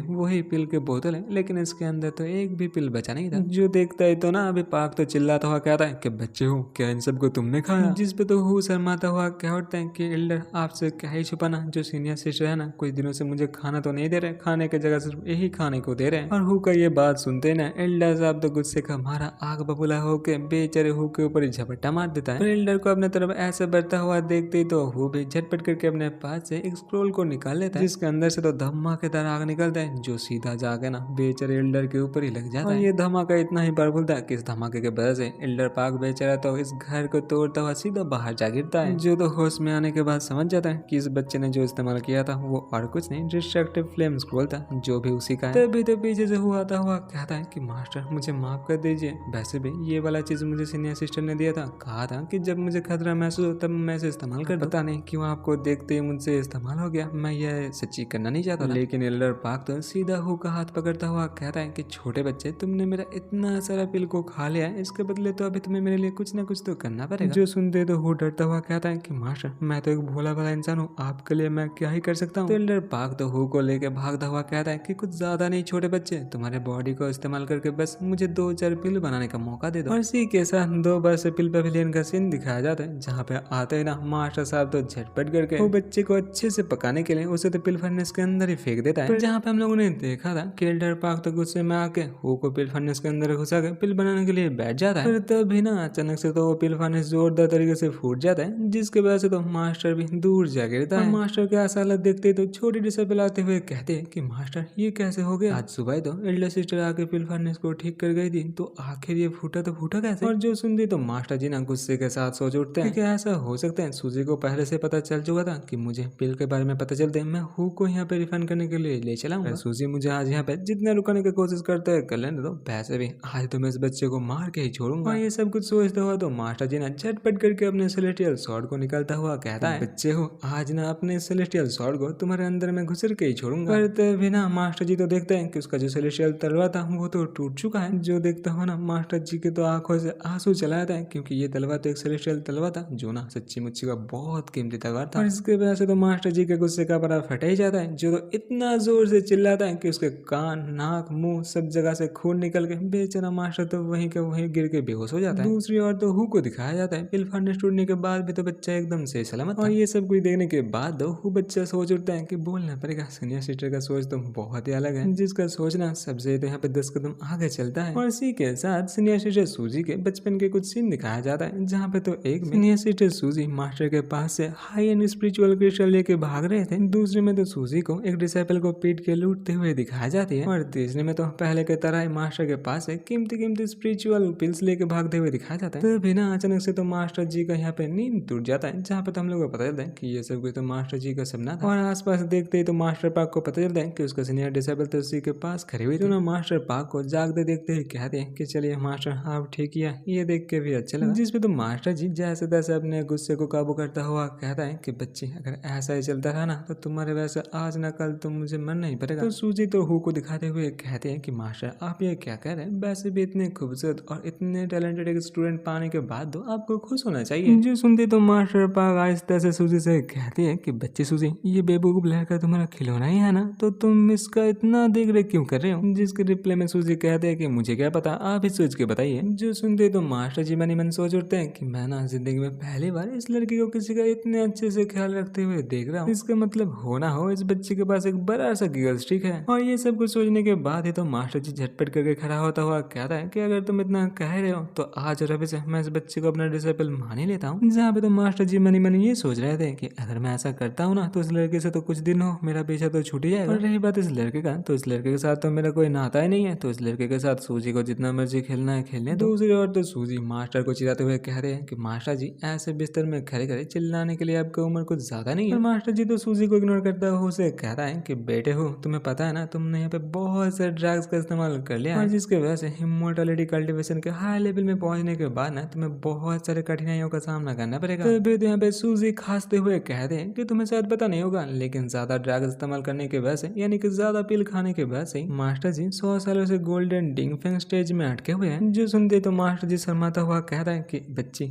ऐसे मेरा मजाक ना बनाते हुए ना जाओ ना तुम्हारे इस बंदे को 2-3 मॉन्स्टर मार के एक्सपीरियंस बढ़ाने में मदद करो। दूसरी ओर तो मॉन्स्टर हंटिंग के नाम से ही सोच रहा था कि आखिर ये कौन सा काम है। और इसी के साथ थोड़ी देर बाद का सीन दिखाया जाता है जहाँ पर ना हु तो एक मॉन्स्टर को देखने के बाद कहता है क्या सच्ची में ये मॉन्स्टर है, ये मॉन्स्टर ना सच्ची में बहुत खूबसूरत है। और यहीं पर तो उसी मॉन्स्टर को दिखाया जाता है जिसे देखने में ना हु को तो कुछ ज्यादा ही क्यूट लग रहा था। अभी तो पीछे से सूजी कह उठते कि ये अच्छा हुआ कि तुम्हें मॉन्स्टर से डर नहीं लग रहा है, तो जाओ जाके अपना काम शुरू कर दो। जिस पे तो हु पूछते हैं क्या सच्ची में सीनियर सिस्टर मुझे इतने प्यारे एक मॉन्स्टर को मारना पड़ेगा। लेकिन सूजी के नजरों में ये मॉन्स्टर तो कुछ ज्यादा ही खोखा था जो मानो वक्त मिलते ही हु को खा लेगा। और इसीलिए तो सूजी कहते हैं कि जाओ जाके इसे मार दो, वैसे भी मेरे रहते हुए ये फाइट करने के बारे में सोच भी नहीं सकता। जो मॉन्स्टर तो सच्ची में सूजी को देखने के बाद ना कुछ ज्यादा ही डर चुका था। और इसी के साथ पास्ट का एक झलक दिखाया जाता है जहाँ से हम लोग को पता चलता है कि ये मॉन्स्टर तो अपने घर का सबसे छोटा बेटा है। और यहाँ पे आने से पहले तो सूजी इस छोटू बेचारे मॉन्स्टर के पप्पा जी, मम्मी जी, बड़े बहना और बड़े भैया को बंदी बना के छोटे बच्चे अगर तुम भूल के भी फाइट करने के बारे में सोचते हो ना तो मैं तुम्हारे पूरे खानदान का नामो निशान खत्म कर दूंगा। और ये सब कुछ याद करके तो वो छोटू सा मॉन्स्टर रो रहा था और जिसे रोता हुआ देख के तो वो भी उसे पकड़ के रोता हुआ कहता है कि सीनियर सिस्टर मैं इस क्यूट से मॉन्स्टर को मार नहीं सकता। और ये नजारा देखने के बाद दो सूजी आंखों से उसे छोटू से मॉन्स्टर से कहती है कि चलो बच्चे कुछ तो ऐसा करो ताकि हु तुम्हें मार डाले, लेकिन हाँ तुम भूल के भी हु को चोट मत पहुंचाना। और सूजी का ये बात ना बेचारा मॉन्स्टर तो समझ भी जाता है और जो समझने के बाद ना बेचारा तो और भी जोर जोर से रोता हुआ आखिरकार हु के ऊपर हमला कर देता है। और जो देखता हुआ तो जनाब हु भी अपना जो तलवार था उसे आगे की तरफ कर देता है। जो तलवार तो सीधा जाके बेचारे छोटे मॉन्स्टर के अंदर घुस जाता है जिसके वजह से तो अभी बेचारा मॉन्स्टर मरने के बाद हु के ऊपर ही जा गिरता है। अभी तो सूजी सामने आते हुए कहते हैं कि हु ये दुनिया ना बहुत ही खतरनाक है, इसलिए किसी का चेहरा देख के ये मत सोच लेना कि वो तुम्हारा दोस्त है। और ऐसे ही तो थोड़ी देर बाद और एक मॉन्स्टर मारने के लिए सूजी तो हु को एक गुफा के सामने ले आती है जिसके अंदर के मॉन्स्टर को देखने के बाद तो ऐसा लग रहा था कि मानो ये भी डरा हुआ है, यानी कि इसके साथ सूजी का तो पहले से डील हो चुका है। और ऐसे ही देखते देखते और भी 2-3 दिन बीत जाता है जिन 2-3 दिनों के अंदर तो जनाब हु सिर्फ मॉन्स्टर ही मार रहा था और जिस काम में तो हु जनाब अभी माहिर भी बन चुका था। और ऐसे ही तो और भी एक मॉन्स्टर को खत्म कर लेने के बाद हु तो अपने आप से कहता है कि बोलने पड़ेगा मैं ना पहले से तो बहुत ज्यादा ही पावरफुल बन चुका हूँ। और फिर तो एक बंदे को दिखाया था जो ना दूर से छुप छुप के ये सब कुछ दिख रहा था जहाँ पर हम लोग को पता चलता है कि ये तो और कोई नहीं वही बटला साहब था जिसे कि अच्छे से पेट लेने के बाद सूजी यहाँ पे हु के रक्षा करने के लिए भेजा है। जो बंदा तो यहाँ पे ये सोच रहा था कि ये सब तो लेवल 1 का मॉन्स्टर है तो आखिरकार मुझे यहाँ पे भेजने का बजा क्या है। और इसी के साथ सूजी के कोर्टयार्ड का सीन दिखाया जाता है जहाँ पे ना हु बच्चू तो मजे से खाता हुआ कहता है सीनियर सिस्टर क्या आपको पता है आज ना मैंने 5 मॉन्स्टर का खात्मा किया है। जो सुनते तो सूजी कह उठते हैं कि बाबा आपने तो बहुत अच्छा ही काम किया है। तब भी ना हु तो कह उठते हैं कि सीनियर सिस्टर कुछ दिनों से तो मैं सिर्फ यहाँ मीट ही मीट खाया जा रहा हूँ, क्या मुझे यहाँ पे खाने के लिए कुछ वेजिटेबल नहीं मिलेगा। जिसके रिप्लाई में सूजी कह उठते हैं कि तुम्हें तो पता ही है कि टाइगर कितने बड़े होते हैं, इसीलिए इतने कम वक्त में इतना सारा मीट खत्म करना नामुमकिन है। जो सुनते हैं ना बेचारा हु के हाथ से तो खाना नीचे गिर जाता है और जिसे तो दोबारा से उठाता हुआ हु कहता है कि तो क्या ये उसी प्यारे से मॉन्स्टर का मीट है। और इसी के साथ तो हु को उसी टाइगर के बारे में याद भी आ जाता है जिसे ना हु तो पहले माना नहीं चाह रहा था। और जिसे याद करते तो हु बच्चे यहाँ पे रोने लगते हैं और रोते रोते तो वो खाता हुआ कहता है कि बोलना पड़ेगा मेरा हांड किया हुआ पहले वाला मॉन्स्टर ना बहुत ही टेस्टी है। जो देखते तो सूजी पूछ उठती है कि क्या हुआ, तुम तो पहले कह रहे थे कि ये मॉन्स्टर कितना ही प्यारा है और तुम उसे मारोगे नहीं, लेकिन अभी तो देखो उस मॉन्स्टर के मीट को कितने मजे से खा रहे हो। जिसपे तो हु कहता है कि आपको पता नहीं है सीनियर सिस्टर ये मीट ना बहुत ही लाजवाब है, आप भी आके इसे खाइए ना। लेकिन तभी ना अचानक से तो हु के साथ कुछ होने लगता है जो तो नीचे धड़ाम करके गिर जाता है और अपना गले पकड़ता हुआ कहता है कि ये मेरे साथ क्या हो रहा है, क्या खाने के अंदर जहर था। जिसपे ना सूजी तो एक डरावना लुक देते हुए कहते हैं कि तुम्हारा सीनियर सिस्टर तो कब कब मर चुके हैं और मैं अभी तुम्हें भी जल्दी उसी के पास भेजने वाली हूँ। लेटू लाल हु ना सीनियर सिस्टर का अंडरवेयर देखते हुए कहता है कि आप यहाँ पे झूठ कह रहे हो क्योंकि आपका अंडरवेयर और सीनियर सिस्टर का अंडरवेयर तो एक ही है, यानी कि आप कोई नकली नहीं, आप ही असली सीनियर सिस्टर हो। और जो सुनते हैं ना बेचारे सीनियर सिस्टर तो यहाँ पे शर्मा जाते हैं। जो शर्माते हुए पीछे की तरफ मुड़ते हुए कहती है कि इस दुनिया में ऐसे बहुत सारे जहर हैं हैं जिसे खाते ही तो बड़े बड़े पावरफुल कल्टिवेटर का भी बचना नामुमकिन है। और इसीलिए आज से हमेशा तुम्हें खाने से पहले चेक करना पड़ेगा कि तुम्हारे खाने के अंदर जहर है या फिर नहीं। मैं पहले तुम्हारे लिए ये काम कर देती थी, लेकिन हाँ अभी से ना तुम्हारा खुद का काम तुम्हें खुद ही करना पड़ेगा। और ये सब कुछ कहता हुआ है तो सूजी हु को ना कुछ ज्यादा एक किताब थमा देता है पॉइजन के बारे में, जिसके बारे में लिखा हुआ था कि कैसे पॉइजन को डिटेक्ट किया जाता है और कौन सा पॉइजन कैसा होता है। जिन किताबों को देखने के बाद तो हु पूछ उठते हैं कि मैं तो यहाँ पे इमोर्टलिटी कल्टिवेट करने के लिए आया था, तो आखिरकार मुझे ये सब कुछ जानकारी लेकर क्या फायदा होगा। और इसी के साथ नेक्स्ट दिन का सीन दिखाया जाता है जहाँ पे ना हु बच्चा तो चेक कर रहा था कि उसके खाने के अंदर जहर है या फिर नहीं है। जहाँ पे तो थोड़ी देर चेक करने के बाद वो कहता है कि ना इस खाने के अंदर कोई जहर नहीं है, इसीलिए वो तो इसे मजे से खा भी लेता है। उसके बाद वाले दिन हु जब ऐसा ही करता है ना, तब तो बेचारे को पता चलता है कि खाने के अंदर ना सच्ची मुच्ची का जहर था। जिसपे सूजी कह उठते हैं कि हमेशा ऐसा नहीं है कि खाने के अंदर ये जहर हो सकता है, जहर तो कहीं भी हो सकता है, जैसा कि मानो तुम्हारे चॉपस्टिक के अंदर। और ऐसे ही तो जहर टेस्ट करता हुआ यहाँ पे 1 महीना बीत जाता है, जहाँ पे ना इस बार तो हु कॉन्फिडेंस के साथ कहता है कि ना इस बार मुझे पता है कि खाने के अंदर कोई जहर है ही नहीं। लेकिन इस बार भी दूसरी बार के तरह ही बेचारे हु के ऊपर तो जहर का असर हो जाता है, जहाँ पे तो सूजी कहते हैं कि हाँ तुमने सही कहा कि खाने के अंदर कोई जहर नहीं था, लेकिन ये जो खाना है इसे अकेले खाने से कुछ नहीं होता है, लेकिन 2-3 तरह के खाने को एक साथ मिक्स करने के बाद वो सब ना सच्ची मुच्ची का जहरीला बन जाता है। और इसी के साथ देखते देखते और भी 2 महीने बीत जाते हैं, जिसके बाद तो हुआ भी कुछ ज्यादा ही माहिर हो चुका था, जो तो खाना खाता हुआ कह रहा है कि मैं यहाँ पे सब कुछ अच्छे से चेक कर चुका हूँ और हाँ खाने के अंदर तो सब जहर नहीं है। जो सुनते सूजी कह उठते हैं कि तुम लोगों मैं इसे टेस्ट करने के लिए मास्टर को ले आती हूँ। पर वही वाला खाना मास्टर खाने के बाद तो बेचारे मास्टर के ऊपर जहर का असर हो जाता है। जो देखने के बाद सूजी कह दे कि मुझे तो लगता है कि इतने दिनों से जहर खाने के बाद से इत्तू से जहर से तुम्हारे ऊपर अभी कोई असर नहीं हो रहा है। पर हु तो कह रहा है कि ये सब कुछ छोड़िए, चलिए झटपट करके मास्टर को इसका एंटीडोट दे दीजिए, वरना मास्टर का हालत ना बहुत बिगड़ जाएगा। सूजी को स्टूडेंट मुंह के घर में दिखाया जाता है, जिससे तभी सूजी कहते हैं कि जूनियर झटपट करके अपना कपड़ा उतार दो। जो सुनते तो जूनियर स्टूडेंट फटाक से जंप लगाते हुए बिस्तर के ऊपर लेट जाता है, जहाँ पे तो लेटू लेटू वो कहता है कि सीनियर सिस्टर आप ही थोड़ा मेरा कपड़ा उतारने में मदद कर दीजिए ना। जहाँ पे तो बच्चों मनी मनी ये सोच रहा था कि मैंने ये अब्बा बहुत बार सुना है कि सीनियर सिस्टर ना डुअल कल्टिवेट करना पसंद करते हैं, लेकिन आज ना ये तो सच हो रहा है। तो फिर ना सूजी तो उसी जूनियर डिसेबल के कपड़े को जोरदार तरीके से फाड़ना शुरू कर देती है और देखते देखते चंद सेकंड में तो उसे नंगू पंगू भी बना देती है। जिसके बाद तो सूजी उसे जूनियर डिसेबल का जो आर्मर और चड्डी था उसे लेता हुआ कहती है सामने तो क्लान टूर्नामेंट आ रहा है, जिसके अंदर ये आर्मर ना होकर तो बहुत काम आएगा। दूसरे और ये देखता हुआ तो वो जूनियर डिसेबल पूछ उठते हैं तो सीनियर सिस्टर आप बस यहाँ पे आर्मर लेने के लिए आए थे, तो क्या हम लोग डुअल कल्टिवेट नहीं करने वाले। और इसी के सामने हु के कोर्टयार्ड का सीन दिखाया जाता है, जिसके सामने तो उसी जूनियर डिसेबल के आर्मर को फेंकते हुए सूजी कहती है अगले महीने क्लान ट्रायल शुरू होने वाला है, जिसके अंदर की गोल्डन रिलेम के नीचे वाले हर एक स्टूडेंट को हिस्सा लेना पड़ता है, जिसमें तो तुम्हें भी हिस्सा लेना पड़ेगा, इसलिए इस आर्मर को रखो, ये आर्मर तुम्हारा बहुत मदद करेगा। जिस आर्मर के अंदर से तो कुछ ज्यादा ही बदबू आ रहा था, जिसे लेता हुआ तो हु कहता है कि अरे देखो तो ये आर्मर कितना ही बदबूदार है, और इसे देख के तो ऐसा लग रहा है सीनियर सिस्टर आपने इस आर्मर को तो किसी जूनियर स्टूडेंट से लूट लाया है। बस सूजी तो कोई रिप्लाई ना देता हुआ उल्टा कह उठते हैं कि आने वाला टूर्नामेंट ना बहुत ही खतरनाक है, इसीलिए इन पोशन तालिस्मान और पिल्स को रखो, ये सब भी तुम्हारा बहुत मदद करेगा। जो सब कुछ देखते ही तो हु बच्चा डरता हुआ पूछते हैं कि सीनियर सिस्टर सच बताना ये सब कुछ आप मास्टर से लूट लाया है ना। जिसपे तो सूजी कहते हैं कि तुम फिक्र मत करो, वैसे भी इस बार मैंने चोरी नहीं किया है, बस इस बार मास्टर को बेहोश करने के बाद ये सब कुछ ना मैं तो मास्टर के सामने से ले आई हूँ। जो सुनते तो हु गुस्से के साथ कह उठते हैं कि सीनियर सिस्टर ये ना चोरी करने से भी ज्यादा डरावना है, पता नहीं बेचारे मास्टर के साथ क्या हो रहा है। तो सूजी तो कह उठते हैं कि मैंने तुम्हें कहा था ना कि ये दुनिया बहुत ही डरावना है, और ये जो बाहर का दुनिया है ना ये तो और भी ज्यादा डरावना है, जहाँ पे तो चंद सेकंड में तुम्हारे ऊपर जाने का टिकट कट सकता है। और इसीलिए तो सीनियर सिस्टर होने के नाते तुम्हारी जिंदगी बचाने के लिए तो मैं सब कुछ तुम्हें दे रहा हूँ, मुझे नहीं लगता कि इससे मास्टर को इतना फर्क भी पड़ेगा। और ये सब कुछ सुनने के बाद दो जनाब हु सब कुछ भूल भुलाता हुआ कह रहा है कि सीनियर सिस्टर आप कर मत कीजिए, आपके लिए ना मैं स्टाइल को तो जीत के दिखाऊंगा। और इसी के साथ 3 दिन बाद ब्लैक एंड व्हाइट सेट के स्टेडियम का सीन दिखाया जाता है, जहाँ पे तो बहुत सारे बंदे इकट्ठा हो चुके थे। तभी तो यहाँ पे एंट्री होता है ब्लैक एंड व्हाइट सेट के लीडर यानी कि ग्रैंड मास्टर यमिंग का, जो कि एक आज फिर साइंस टाउ इंटरमीडिएट लेवल का कल्टिवेटर था। और ये ग्रैंड मास्टर इतना ही खूबसूरत था कि इसे देखते तो आसपास के लड़की मानो पागल ही हो जाती है। जो देखते तो ग्रैंड मास्टर खांसता हुआ कहता है कि अरे थोड़ी देर तो चुप हो जाओ, तुम सब यहाँ पे क्लान ट्रायल के लिए निकल जाओ, उससे पहले मैं तुम सबको कुछ कहना चाहता हूँ। पर तभी ना बेचारे ग्रैंड मास्टर को ही रुकाता हुआ तो जोर जोर से बारिश होना शुरू हो जाता है, जो देखने के बाद ना ग्रैंड मास्टर तो कुछ ज्यादा ही गुस्सा हो गया था। जो तो गुस्से का मारा अपने तलवार को निकालता हुआ कहता है कि मैं अपने बात को शुरू कर पाऊँ उससे पहले बरसात होने का हिम्मत कैसे हो गया। क्या तुम मुझे ग्रैंड मास्टर को नीचे दिखाने का कोशिश कर रहे हो। और ये कहते हुए तो ग्रैंड मास्टर यहाँ पे अपना लाइटनिंग स्किल का इस्तेमाल करते हुए ऊपर बादलों की तरफ ना एक जोरदार स्लैश करता हुआ कहता है बच्चे तुम्हें ना मेरा बात खत्म हो जाने तक वेट करना चाहिए था। और ग्रैंड मास्टर का ये स्लैश इतना ही पावरफुल था कि इसके वजह से ना सिर्फ ये बरसात थम जाता है, उसी के साथ साथ तो हर एक बादल यहाँ से छूटने के बाद जोर जोर से सूरज भी चमक उठता है। और इसी चमत्कार को देखने के बाद हु बच्चा चौंकते हुआ कहता है कि अरे देखो तो ग्रैंड मास्टर कितने ही कूल है। उसके एक स्लैश से तो पूरा आसमान ही दो हिस्सों में कट गया। जिस पे तो हु का पास वाला डिसाइबल कहता है कि इसमें इतना चौंकने का क्या बात है, वैसे भी ये तो हर साल का ही बात है। तो हु तो उसी बंदे से पूछ उठता है क्या ऐसे हर बार बरसात होता है? और बरसात होते ग्रैंड मास्टर भी आसमान को ऐसे चीर देते हैं। जिसके रिप्लाई में वो बंदा कहता है कि हाँ ऐसा ही है, हर बार ट्रायल के शुरुआत में ग्रैंड मास्टर यहाँ पे आके भाषण देने लगते हैं, लेकिन भाषण देने से पहले तो यहाँ पे जोर जोर से बरसात होने लगता है। तुम ही बोलो दोस्त ये इंसान कितना ही लकी है। और यहीं पे तो बादल हटते हैं, ग्रैंड मास्टर भी अपना भाषण देना शुरू कर देता है, जो ना यहाँ पे तो 2 घंटे से भी ज्यादा बका था। और इसी के साथ थोड़ी देर बाद पेंगले हर बार का सीन दिखाया जाता है, जहाँ से तो हर एक डिसाइपल क्लान ट्रायल के लिए जाने वाले थे। और यहीं पे तो बाकी सारे डिसाइपल के तरह हु बच्चू भी तो था, जिसे अभी तो सूजी कह रही थी हु तुम पहली बार बाहर जा रहे हो, इसीलिए हमेशा अच्छे से रहना, हमेशा अपना दांत ब्रश करना, सोने से पहले नहा लेना, रोजाना अपना कपड़ा चेंज करना, और हाँ अगर कोई अनजाना बंदा कोई खाना देना चाहे तो उसे मत खाना, और खास करके मैंने तुम्हें जो बैग दिया है जाते ही उसे अच्छे से चेक कर लेना। और ये सब कुछ सुनने के बाद हु बच्चू शर्माता हुआ कहता है कि सीनियर असिस्टेंट थोड़ा सा आहिस्ता से बात कीजिए ना, देखिए ना हर एक बंदा मेरे तरफ कैसे टुकुर टुकुर घूर रहा है, इससे ना मुझे शर्मा आ रहा है। तभी तो पीछे से एक बंदा हु को क्या उठता है कि वे बच्चे क्या तुम नए हो, तुम तो मेरे ग्रुप में हो, तो चलो इधर आ जाओ। जो सुनते तो हु फटाक से पीछे घूमता हुआ कहता है कि हाँ मैं नया हूँ। पर पीछे वाले बंदों का ऑरा इतना ही डरावना था कि जिन्हें देखते तो हु बच्चों का वह बोलती बंद हो जाता है। और इन्हीं सब के बीच में और एक बंदे को दिखाया जाता है, जो तो कह रहा था कि हु बोगुई मैं चाहता हूँ कि तुम हमेशा के लिए सूजी की जिंदगी से बाहर निकल जाओ और कभी भी यहाँ पे वापस मत आना। और इसी के साथ तो वो अपने पीछे खड़ी 2 लड़की से कहती है कि तुम दो ही मेरे सबसे चाहिए फैन गाल हो, और मुझे अच्छे से पता है कि मेरे इस मिशन को तुम दोनों तो आसानी से पूरा कर दोगे। जो सुनते तो वो दोनों के दोनों लड़के शर्माते हुए कहते हैं कि आप फिक्र मत कीजिए, आपका ये मिशन ना हम दोनों आसानी से पूरा कर देंगे, लेकिन हम लोग ये सोच रहे थे कि अगर वो गे होता है तो हम लोग क्या करेंगे। जिस पे तो वो इंसान भी कहता है कि अरे ये भी तो बहुत जोरी है, इसके बारे में तो मैं सोचा ही नहीं था। और इसीलिए तो वो 3 जूनियर डिसेबल को बुलाता हुआ कहता है कि तुम तीनों अपना काम बहुत ही अच्छे से कर रहे हो, इसीलिए तुम तीनों भी इस मिशन को ज्वाइन कर लो। जो सुनते तो वो तीनों के तीनों जूनियर डिसेबल अपने कपड़ा फाड़ के बॉडी दिखाता हुआ कहता है कि ग्रैंड मास्टर आप फिक्र मत कीजिए, आपको तो पता ही है कि हम तीनों कितने ही अच्छे हैं, हम तीनों ही ना हर तरीके से जूनियर ब्रदर को खुश कर देंगे। जिस पे तो वो इंसान हंसता हुआ कहता है कि बोलना पड़ेगा पूरे सेट के अंदर ना तुम तीनों जैसा इतना अच्छा गे तो कहीं पे भी नहीं है। पर तभी ना अचानक से तो इंसान कहता है कि अरे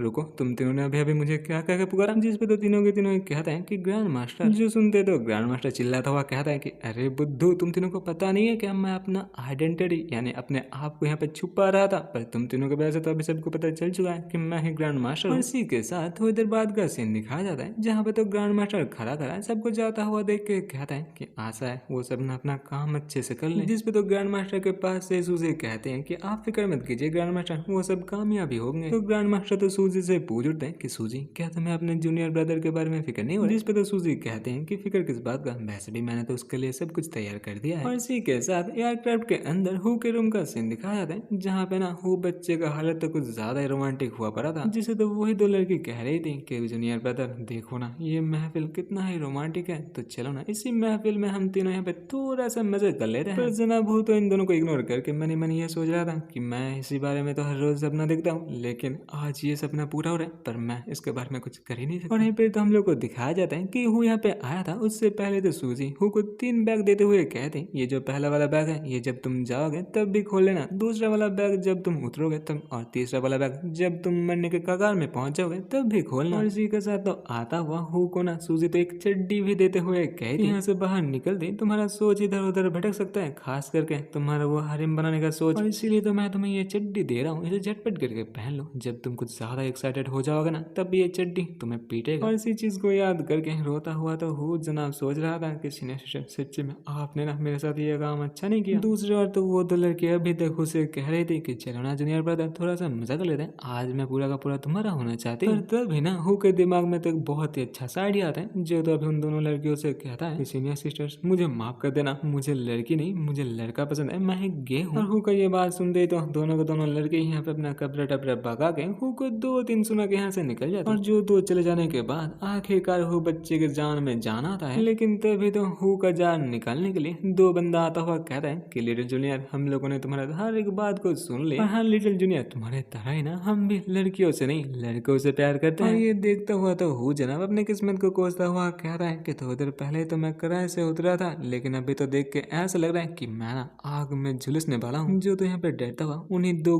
गे बंदे से कह रहा है कि सीनियर मुझे माफ कर देना, आप दोनों ना कुछ ज्यादा स्किनी हो, मुझे ना बॉडी बिल्डर इंसान पसंद आता है। हुका ये बात सुनते तो वो छोटू से गे बंदा कह रहा है कि जूनियर ब्रदर अगर ऐसा ही बात था तो पहले कहना चाहिए था ना। और ये कहते तो वो दोनों के दोनों गे बंदे ना बॉडी बिल्डर में तब्दील हो जाता है। और ये चमत्कार अपने आंखों के सामने होता हुआ देखने के बाद वो बच्चे के तो मुंह से खून निकल जाता है। जहाँ पे तो दोनों के दोनों गे डिसाइपल अभी लिटिल जूनियर को पुकार रहे थे कि आओ ब्रदर आगे थोड़ा सा मजे कर लेते हैं। जो बेचारा जूनियर तो डरता हुआ कहता है कि ब्रदर्स आप लोगों को ना कुछ गलत फहमी हो रहा है, मुझे बॉडी बिल्डर तो पसंद है लेकिन मुझे ना बड़े यानी कि बुजुर्ग बॉडी बिल्डर ज्यादा पसंद है। और यहाँ पे हु का बात खत्म हो पाता उससे पहले तो एक बंदा आता हुआ कहता है कि जूनियर ब्रदर तुमने मुझे बुलाया और देखो मैं भी यहाँ पे दौड़ा दौड़ा चला आया। जो ना इन दो गे डिसाइपल का मास्टर था, जो बॉडी बिल्डर तो था ही, उसी के साथ साथ उसका उम्र भी थोड़ा सा ज्यादा था। और इस मास्टर को देखने के बाद हु तो क्या उठता है कि लगता है मेरा जुबान काली बन चुकी है। कि गे मास्टर तो अपने दो स्टूडेंट को लेके हु के साथ मजा करने के लिए बढ़ जाता है। और जो देखते ही तो हु क्या उठता है कि अरे थोड़े रुक तो जाओ, मुझे तुम लोगों से कुछ कहना है। और इसी के साथ हु कहता है कि उसे कैंसर के साथ साथ हेमोरॉइड भी है, इसलिए उस जगह पे टच करने से ही ना हु का तो यहाँ पे खून बहने लगता है। तो हु तो चाह के भी इन लोगों के साथ मजा नहीं कर सकता है। और ये सुनते ही तो इन तीनों को जोरदार झटका लगता है। जो लोग तो झटपट करके हु से कहता है लिटिल ब्रदर हमें पता नहीं था तुम्हारा जिंदगी इतने कठिनाइयों से भरा हुआ है, तुम अपना ख्याल रखना। और ये कह गए तो ये तीनों के तीनों यहाँ से निकल जाते हैं। और जिन तीनों के यहाँ से जाते हैं तो हु हंसता हुआ कहता है कि बोलना पड़ेगा मेरा आइडिया ना बहुत ही जोरदार था। दूसरे और उन्हीं दो फैन गर्ल्स को दिखाया जाता है। जिन दोनों को हु के बारे में पता चलते हैं तो वो लोग भी रोने लगते हैं। तभी तो गेम मास्टर कह उठते हैं कि मैं हु जैसे एक लाचार बच्चे के साथ ऐसा वैसा नहीं करूंगा। जिस पे तो एक फैन गर्ल कह उठती है कि जूनियर ब्रदर का तबीयत उतना अच्छा नहीं है, इसलिए आज और अभी से मैं खुद ही जूनियर ब्रदर का देखभाल करूंगी। और इसी के साथ नेक्स्ट दिन का सीन दिखाया जाता है जहाँ पे तो हु बच्चे का जम के खातिरदारी हो रहा था। और हु का इतना अच्छे से खातिरदारी और कोई नहीं वही दो गे डिसाइपल कर रहे थे। तब भी तो यहाँ पे एंट्री होती है एक फैन गर्ल की, जो तो आते ही हु से कहता है कि जूनियर ब्रदर इस पोषण को खा लो, इस पोषण को खाते ही ना तुम्हारा जो हेमोरॉइड है वो झटपट करके ठीक हो जाएगा। इस लड़की के जाते ही जो दूसरा फैन गर्ल थी वो भी तो यहाँ पे बहुत सारे सुई के साथ एंट्री लेती है कि जूनियर ब्रदर चलो मुझे तुम्हारे ऊपर थोड़ा सा एक्यूपेंचर करने का मौका दो, इससे ना तुम्हें दर्द से छुटकारा मिलेगा। और जो सब कुछ होता हुआ देखने के बाद वो बच्चा तो मन ही मन सोचता है कि ये सब कुछ तो उसी के झूठ का ही नतीजा है। और इसी के साथ नेक्स्ट दिन का सीन दिखाया जाता है जहाँ पे तो हु बच्चों को टोकरी भर खाना देके एक सुनसान टापू में सब छोड़ के चले जाते हैं। जिनसे तो चिल्लाता हुआ हु पूछ उठता है कि आखिरकार उसके साथ ऐसा क्यों हो रहा है, एयरप्लेन में इतने सारे बंदे थे लेकिन उनमें से सिर्फ हु को ही अकेला यहाँ पे क्यों उतारा गया। तो बाकी सबको तो ये कहना था कि इस टापू के अंदर सिर्फ नया आए बच्चों को ही ट्रेनिंग दिया जाता है और इस साल ब्लैक एंड व्हाइट सेट में तो सिर्फ हु ही नया है। और जो पता करने के बाद हु बच्चों तो आसपास देखता हुआ सोचते हैं कि उसे नहीं लगता कि इस जगह के अंदर ट्रायल हो भी सकेगा। तभी तो हु के पीछे से एक लड़की कह उठते हैं कि बच्चे आखिरकार तुम यहाँ पे आए गए, पता है तुम्हारा मैं यहाँ पे कितने देर से इंतजार कर रही थी। जो सुनते तो हु बच्चों झटपट करके पीछे मुड़ते हैं। जहाँ पे पीछे मुड़ते तो हु को पता चलता है उसी के पीछे एक बड़े से पोल के ऊपर एक बहुत ही खूबसूरत सी लड़की खड़ी हुई थी। और जोरदार हवा चलने के वजह से हु बच्चों को तो उसका चड्डी भी दिख जाती है। और जो देख लेते तो हु के कान और नाक से खून बहने लगते हैं। जो तो झटपट करके पीछे मुड़ता हुआ कहता है हे खूबसूरत लड़की ऐसे इतने ऊंचाई में खड़े मत रहो, मुझे तुम्हारा सब कुछ दिख रहा है। जिस पे तो वो लड़की नीचे आते हुए कहती है कि दिखेगा ही ना, मैं तो तुम्हें ये सब कुछ दिखाने के लिए कर रही थी। और जहाँ से हम लोग को पता चलता है कि इस लड़की का नाम सीयू है और जिसे कि उसी के बेस्ट फ्रेंड ने हु का रक्षा यानी कि देखभाल करने के लिए कहा है। और ये सुनते तो हु पूछ उठता है कि मैं ऐसे ही तो तुम्हारे ऊपर यकीन नहीं कर सकता। तो लड़की तो अपने पास से बहुत सारे लड़कियों के कपड़ों को निकालता हुआ कहते हैं कि तुम इन्हें पहचान रहे हो ना, ये तुम्हारे सीनियर का है और हाँ तुम्हारा सीनियर मेरा बेस्ट फ्रेंड भी है। जिन्हें देखने के बाद हु सोच उठता है कि हाँ ये तो उसी की है, क्योंकि ऐसे स्टाइल वाले कपड़े तो उसी के सीनियर सिस्टर पहनती है। और इसी के साथ हु तो सीयू से पूछ उठता है कि ये जगह ना मुझे बहुत खतरनाक लग रहा है, यहाँ पे रहना उतना आसान नहीं होगा, तो क्या आप मुझे अपने कल्टीवेशन लेवल के बारे में कुछ बता सकते हैं। तो सीयू तो हंसते हुए कहती है कि उसके कल्टीवेशन लेवल तो साइंस टाव है और जो 10 आर्ट्स फेरी है उसी के अंदर में वो तीसरे नंबर पे आती है। जो सुनते तो हु को एक जोरदार झटका लगता है, क्योंकि इस लड़की के जैसा ही तो ब्लैक एंड व्हाइट सेट का मास्टर भी साइंस टाव रिलम का एक आर्ट्स फेरी है। जो तो मैंने ये सोच रहा था कि हाँ अभी मुझे यकीन हो चुका है कि इतने पावरफुल एक लड़की ही मेरे सीनियर सिस्टर सूजी की फ्रेंड हो सकती है। अभी तो अचानक से सीयू अपने तलवार को निकालते हुए कहते हैं कि ये वैली ना तुम्हारे लिए बहुत खतरनाक है, इसीलिए इस पूरे वैली को मैं तबाह करके तुम्हें एक बहुत ही अच्छी जगह में ट्रेन करने के लिए ले जाऊंगी। और ये सुनते तो हु जोर से चिल्ला उठते और इस बार ना हु को सच्ची मुझे यकीन हो चुका था कि हाँ ये लड़की उसके सीनियर सिस्टर के बेस्ट फ्रेंड है। इसी के साथ ब्लैक एंड व्हाइट सेट के अंदर सूजी की कोर्टयार्ड का सीन दिखाया जाता है, जहाँ पे ना ग्रैंड मास्टर तो चाय पीते हुए ये सोच रहा था कि मैं यानमिंग ना सिर्फ ब्लैक एंड व्हाइट सेट का ग्रैंड मास्टर हूँ, उसी के साथ साथ तो जो 10 आर्च फेरी है उसी के अंदर मैं नंबर 1 में आता हूँ। और उसके ऊपर से तो देखो मैं कितना ही खूबसूरत हूँ। मेरी खूबसूरती के पीछे पता नहीं कितने सारे पागल हैं, लेकिन इतना सब कुछ होने के बावजूद भी मैं जिसे चाहता हूँ वो तो मुझे तो सभी घास डालना चाह रहा हूँ, वो तो मेरे तो सभी परवाह भी नहीं करता। जो लड़की तो और कोई नहीं, हमारा सीनियर सिस्टर सूजी थी, जो तो अभी ग्रैंड मास्टर से क्या उठते कि ग्रैंड मास्टर ऐसे बार बार आप मेरे साथ यहाँ पे मुलाकात करने के लिए आना बंद नहीं कर सकते। वैसे भी आपके यहाँ पे आने से मेरा चाय पत्ती बर्बाद हो रहा है। पर ग्रैंड मास्टर तो सूजी को इग्नोर करता हुआ उल्टा उसी से पूछ उठता है कि तुम्हें अपने जूनियर डिसेबल के बारे में फिक्र नहीं हो रहा? तुम्हें तो पता है वो एक नौजवान है और उसके ऊपर से स्टाइल में उसके आसपास कितने सारे ना लड़की हैं, जहाँ पे तो कुछ ऐसा वैसा हो ही सकता है। जिस पे तो सूजी कह उठती है कि ग्रैंड मास्टर आप फिक्र मत कीजिए, क्योंकि जूनियर ब्रदर ऐसा वैसा कुछ ना कर पाए उसका इंतजाम तो मैं पहले से ही कर चुकी हूँ। आपका बात खत्म हो चुका है तो झटपट करके अपने घर वापस चले जाइए, वैसे भी मुझे अभी नहाना है। और ये कहता हुआ तो सूजी ग्रैंड मास्टर को बाहर निकल के दरवाजा धड़ाम करके बंद कर देता है, जहाँ पे तो ग्रैंड मास्टर कह उठता है कि अरे इतना सुबह भला कौन नहाता है। और सीनियर सिस्टर के इस काम के वजह से ग्रैंड मास्टर इतना गुस्सा हो गया था, वो तभी मन ही मन कह उठता है कि तुम ये मत सोचो कि मैं इस बच्चे के ऊपर नरमी से पेश आऊंगा। फैन गर्ल और गे टीम के साथ साथ मैंने तो वहाँ पे एक एसेसिन भी भेजा है। पर तभी ना पीछे से तो सूजी ग्रैंड मास्टर को पुकार लेती है, जो सुनते तो झटपट करके ग्रैंड मास्टर पीछे घूमता हुआ कहता है कि सूजी क्या हुआ, क्या तुम मुझसे कुछ कहना चाहती हो? तो सूजी तो ग्रैंड मास्टर की तरफ एक काप को फेंकते हुए कहते हैं कि इस काप में आपने चाय पिया था, जो काप के अभी मेरे किसी काम का नहीं है, तो जाते वक्त आप इसे भी ले जाइए। और ये कह के तो सूजी ग्रैंड मास्टर के सामने दो बड़े से दरवाजे को धड़ाम कर बंद कर देता है, जो देखने के बाद ग्रैंड मास्टर साहब ना यहाँ पे रोता हुआ सोचते हैं कि सूजी आखिरकार तुम मेरे ही साथ ऐसा क्यों करते हो? बागुई के बच्चे कुछ करो ना करो, मैं तो तुम्हें मार के ही दम लूंगा। और इसी के साथ ग्रैंड मास्टर के भेजे हुए उसी एसेसिन को दिखाया जाता है, जो तो मनी मनी ये कह रहा था कि हाँ तुम लोगों ने सही सोचा, मैं ही वो एसेसिन हूँ जिससे कि ग्रैंड मास्टर ने भेजा था हु को मारने के लिए। और पता नहीं कितने घंटों से मैं यहाँ पे मौके का तलाश कर रहा हूँ। और ये ना वही वक्त है जबकि सी हुई हु के सामने इस आइलैंड को तबाह करने के लिए अपने पावर का इस्तेमाल करती है, और जिसके चपेट में तो ये बेचारा एसेसिन भी आ जाता है, जो कि घंटों से मौके की तलाश में बैठा हुआ था। और जो तो इस पूरे टापू के साथ ही एक जोरदार धमाके के साथ ही उड़ जाता है। और इसी के साथ सीन प्रेजेंट में आता है, जहाँ पे तो सी हुई हु से पूछ रही थी तुम्हारा नाम क्या है, तुम्हारा फेवरेट फूड क्या है, तुम कौन से तरीके की लड़की को पसंद करते हो, तुम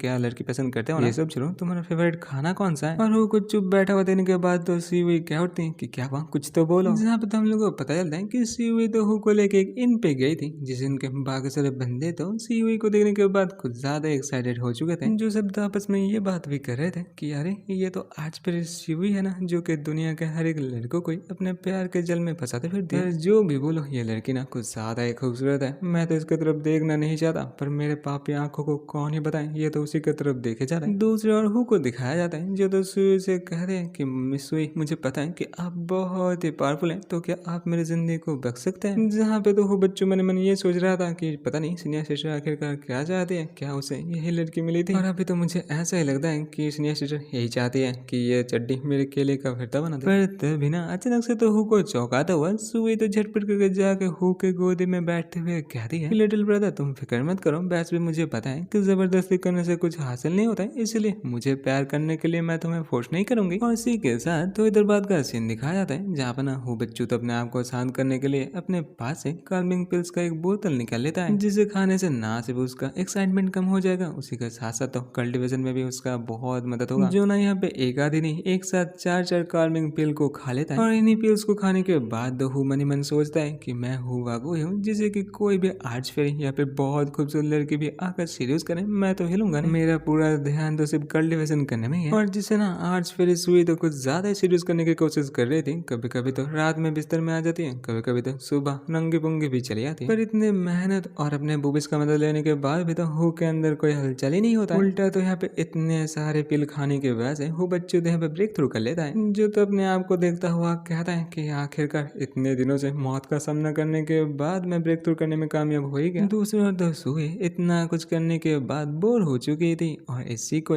दूर से खड़ा करा था वही एसेसिन छुप छुप के दिख रहा था, जो ना अभी तक जिंदा था। और जो तो कह उठता है कि भगवान का लाख लाख शुक्रिया कि मैं बच चुका हूँ, और हाँ मौका मिलता ही ना मैं उस हु के बच्चे को तो जान से मार डालूंगा। और इसी के साथ पास्ट का एक झलक दिखाया जाता है, जहाँ पे तो सूजी सीयू से कहती है जब मेरा जूनियर ट्रायल में हिस्सा लेने के लिए आएगा तब उसका ध्यान रखने में क्या तुम मेरा मदद करोगी? जिसमें तो सीयू कहते हैं कि ये भी कोई बात है, भला मैं तुम्हारा ये काम तो आसानी से कर दूंगी। तो सूजी तो कहते हैं कि ये सब तो ठीक ही है, लेकिन हाँ तुम मेरे जूनियर को सीरियस मत करना। और सीरियस के नाम सुनते तो सीयू कह उठते हैं कि अरे ऐसा मैं भला क्यों करूँ, वैसे भी तुम तो मेरे एकमात्र बेस्ट फ्रेंड हो, जो कि मेरा हर एक बात बात को मानते हो तो भला मैं तुम्हारे पसंदीदा लड़के को सीडीएस क्यों करूंगा। और फिर तो बात साथ खत्म कर लेने के बाद सूजी तो यहाँ से चली जाती है, जिसे जाता हुआ देखने के बाद सीवी तो हंसते हुए कहती है, सीनियर सिस्टर सूजी आपको तो पता ही है कि मुझे दूसरों का खिलौना लेने में कितना मजा आता है, इससे ना मैं खुद को रोक नहीं पाता। और हाँ, एपिसोड के शुरुआत में हु को दिखाया जाता है, जो तो अभी ये कह रहा था कि मेरा नाम हु बुगुई है और मैं तो बस यहाँ पे शांति से बैठे कल्टिवेट करूंगा, मैं किसी खूबसूरत लड़की या फिर आर्च परी के चंगुल में आके हिलूंगा नहीं। जो सुनते तो मिस यू मनी मन सोच उठते हैं कि मैं यहाँ पे कितना भी कोशिश कर लूँ, इस बंदे के अंदर तो थोड़ा सा भी हलचल नहीं हो रहा है और इसीलिए तो मुझे लग रहा है कि हो ना हो ये बंदा तो एक गे है। हु को गे समझने के बाद सीयू तो कहते हैं कि तुम्हें यहाँ पे कुछ करने का जरूरत नहीं है, तुम बस यहाँ पे बैठे बैठे कल्टिवेट करो। जिस पे तो हु पूछ उठता है कि सीनियर सिस्टर क्या आप मुझे कुछ सिखाने नहीं वाले। तो सीयू पीछे मुड़ते हुए कहते हैं कि सिखाना तो बहुत कुछ था, लेकिन गे बंदे के ऊपर मेरा दिलचस्पी नहीं है, तो तुम यहीं पर बैठे बैठे अपना काम करो, यानी कि कल्टिवेट करो, मैं बाहर तुम्हारा इंतजार कर रही हूँ। और हाँ, बाहर जाते ही तुम्हारे बचाव के लिए यहाँ पे आसपास एक बैरियर बना दूंगी। और ये कह के तो सीयू बाहर जाने लगती, पर तभी ना हु तो उसे रुकाता हुआ कहता है मिस आर्च फेरी थोड़ा सा तो रुक जाइए। जिस पे तो सीयू रुकता हुआ कहते हैं कि क्या हुआ, अभी क्या कुछ बाकी है। तो हु तो हंसता हुआ कहता है कि कुछ ज्यादा नहीं, मैं बस ये कहना चाहता था कि मुसीबत तो कभी भी और कहीं से भी आ सकता है, इसलिए अगर आप यहाँ पे एक की जगह 2-4 बैरियर लगा देते तो बहुत ही अच्छा होता। जो सुनते तो सीयू कहते हैं कि बोलना पड़ेगा, तुम भी तो अपने सीनियर सिस्टर जैसे ही सतर्क हो। जहाँ पे तो सीयू बाहर जाते ही कहते हैं कि आखिरकार इतने वक्त बाद वो दोबारा से जन्म ले ही लिया। दूसरी ओर तो उसी असिस्टेंट को दिखाया जाता है, जो तो छुपते छुपाते सीयू को देखने के बाद कह उठते हैं कि अरे ये तो उसी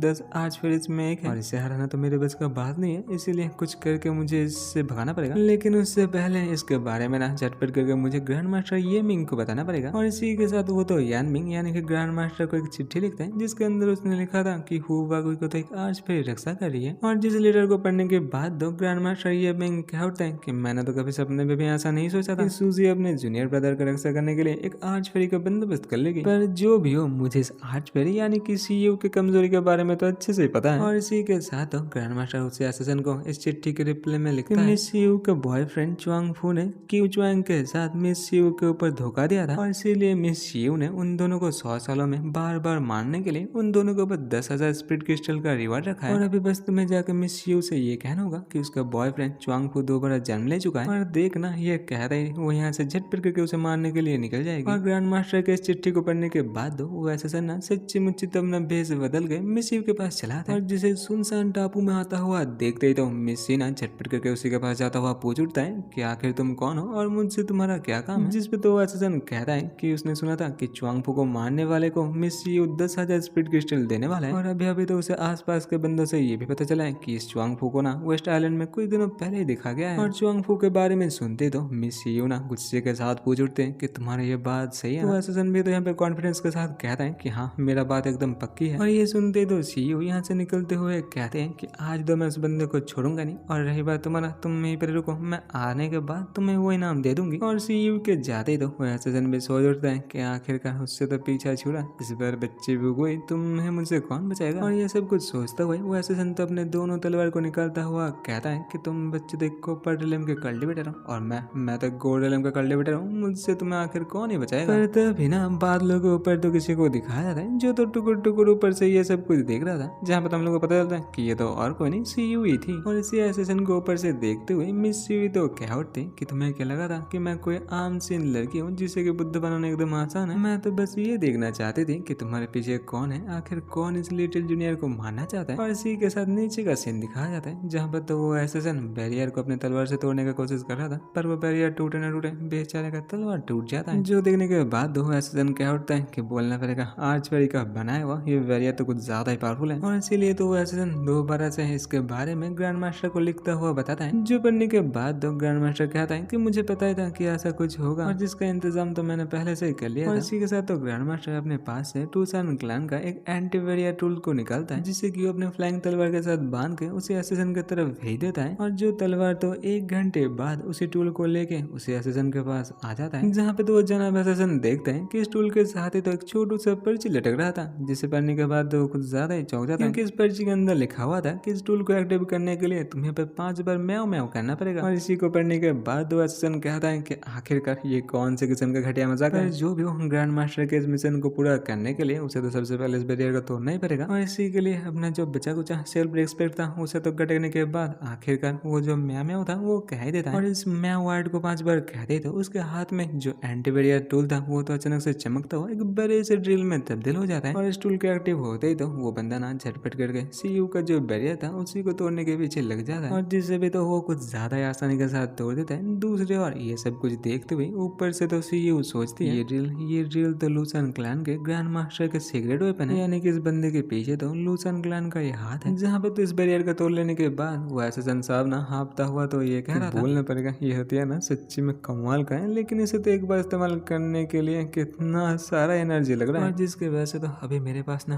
थोड़ा सा स्पिरिचुअल एनर्जी बचा है। पर जो भी हो इस थोड़े से स्पिरिचुअल एनर्जी से ही तो मैं उसको ऊपर बंदे का खेला खत्म कर सकता हूँ। लेकिन तब भी ना वो तो देखते हैं कि इसके सामने तो और एक बैरियर खड़ा हुआ है, जिसे देखते हैं ना वो तो गुस्से में आके उस बैरियर को भी तोड़ देता है। और जिसे भी तोड़ने के बाद तो वो देखते हैं कि उसके सामने तो ऐसा ही और एक बैरियर खड़ा हुआ था। और आखिर में इस बैरियर को भी तोड़ने के बाद तो बच्चे का हालत कुछ ज्यादा ही नाजुक हो जाता है, जो तो नीचे लेटता हुआ कहता है कि मेरे अंदर तो अभी तो सब स्पिरिचुअल पावर बचा नहीं है, लेकिन जो भी हो इस मिशन को तो मुझे जैसे भी हो उस पैसे के लिए और अपने क्लैन के लिए पूरा करना ही पड़ेगा। पर तभी तो उसके आसपास ना एक बड़ा सा फॉर्मेशन तैयार हो जाता है, जो देखने के बाद ना वो तो कुछ ज्यादा ही डर चुका था। और नेक्स्ट मोमेंट में नीचे तो एक जोरदार धमाका होता हुआ दिखाया जाता है, जो तो ऊपर से बैठी बैठी सीयू देखते हुए कहती है कि सच्ची में उस बंदे ने मेरे बैरियर के बावजूद भी यहाँ पे तो जाल बिछाया है। और इसी के साथ सीयू को याद आता है कि सुबह ना अपने सीनियर सिस्टर के बारे में बात करता हुआ वो जो था वो तो यहाँ पे बहुत सारे ट्रैप्स लगा रहा था। जिस दिन आपने यहाँ पे हो ना हो 100-200 तो ट्रैप्स लगाए होगा। दूसरे और तो उसी एसेसन को दिखाया जाता है जो तो रिवाइविंग पिल से भरा हुआ एक पूरे बोतल को खत्म करने के बाद कहता है कि अगर आज रिवाइविंग पिल ना होता ना तो मेरा काम तो कब का खत्म हो जाता। और इतना सब कुछ झेलने के बाद तो जनाब का गुस्से का पारा तो फट ही जाता है, जो ना अभी तो अपने तलवार को निकलता हुआ कहता है कि मुझे तुम्हें ना क्लैन के खातिर आज मारना ही पड़ेगा। और इस बार तो हुके बिछाए हुए हर एक ट्रैप्स फटने से पहले वो बंदा बचते बचाते तो सीधा गुफा की तरफ चला जाता है। लेकिन जनाब कितनों से ही बचता है, एक के चक्कर में तो उसे आना ही पड़ता है, जो देखने के बाद तो ऊपर से सीयू भी कह उठते हैं कि आज ना बच्चे की किस्मत तो कुछ ज्यादा ही बुरा है। और जैसा कि सीयू ने कहा इस एसेसन का हालत तो कुछ ज्यादा ही बुरा हो चुका था। पर आखिरकार वो तो इस गुफा के सामने आ ही जाता है, जो तो चिल्लाता हुआ कहता है कि हुबुगुई मरने के लिए तैयार हो जाओ। दूसरे और हुबुगुई को दिखाया जाता है, जो तो यहाँ पे कल्टिवेट कर रहा था, और कल्टिवेट करते करते तो उसे अचानक से कुछ अलग से महसूस होता है, जो तो अपने पास से एक छोटू से कुशन को निकालता हुआ कहता है कि अरे देखो तो मैं तो इसके बारे में भूल ही चुका था। जिस कुशन के ऊपर बैठने के बाद तो वो क्या होता है कि बोलना पड़ेगा सीनियर का तो कोई जवाब ही नहीं है, ना सिर्फ गड्ढा बनाने के लिए सीक्रेट वेपन, उसी के साथ साथ तो ये कुशन भी तो दूसरे वाले बैग में था। जहाँ पे तो हु को याद आता है कि सीनियर सिस्टर ने उसे कहा था कि सेकंड बैग को ना उतरते या फिर कल्टिवेट करते वक्त निकलना, क्योंकि इस कुशन के ऊपर बैठ के कल्टिवेशन करने से कल्टिवेशन करने में मदद मिलता है। तभी तो यहाँ पे हम लोग को दिखाया जाता है कि हु तो एक बहुत ही अच्छी जगह के अंदर बैठ के कल्टिवेट कर रहा था, और जो तो अपने आसपास सीनियर सिस्टर के दिया हुआ जो तीसरा आइटम था उसी की मदद से एक बहुत ही मुश्किल से टनल बनाया था। और इसी के साथ उसी एसेसन को दिखाया जाता है, जो ना गुफा के अंदर थोड़ी देर चलने के बाद तो हैरान हो चुका था, क्योंकि उसके सामने तो यहाँ पे एक नहीं तीन रास्ते थे, और हर एक रास्ते के ऊपर ही बड़े बड़े अक्षर में लिखा हुआ था कि ये रास्ता सही है। जो पढ़ने के बाद ना वो एसेसन तो कहता है कि तुम्हारा बात ना घंटे का मानूंगा, मैं तो आहिस्ता आहिस्ता से एक एक रास्ते को चेक करूंगा। जहाँ पे तो पहले वाले रास्ते में जाते उसे पता चलता है कि ये रास्ता तो पूरी तरीके से ट्रैपों से और हाँ बहुत से नुकीले तलवारों से घिरा हुआ है। और रही बात दूसरे वाले रास्ते का, जिसके अंदर पहले के जैसा ट्रैप्स तो था, लेकिन तलवारों की जगह यहाँ पे आग था, जिसके अंदर तो बेचारा झुलस जाता है। और आखिरकार जब वो तीसरे वाले रास्ते में जाता है उसे पता चलता है कि इसके अंदर ट्रैप्स तो नहीं था, लेकिन जो रास्ता था वो कुछ ज्यादा ही लंबा था। और जिस रास्ते का आखिरी छोर में पहुंचने के बाद तो वो एसेसन देखता है कि यहाँ पे तो और भी पहले जैसा ही 3 रास्ता है, और यहीं पर तो ये भी लिखा हुआ था कि अपने रास्ते को अच्छे से चूज करो, और हाँ अगर तुम्हें यहाँ पे मदद की जरूरत पड़े तो जोर जोर से रोने लगा। और ये सब कुछ देखने के बाद ना वो तो सच्ची मुच्ची रोता हुआ कहता है कि आखिर मेरे साथ ही ऐसा क्यों हो रहा है। और हाँ ये तक था, इसी के साथ ये वाला एपिसोड होता है खत्म। आशा है आप सबको ये वाला एपिसोड भी अच्छा लगा है। अगर अच्छा लगा तो लाइक कमेंट और सब्सक्राइब करते हुए जाना। मिलते हैं और एक नए एपिसोड के साथ, तब तक के लिए टाटा बाय बाय और हाँ सही हो नारा।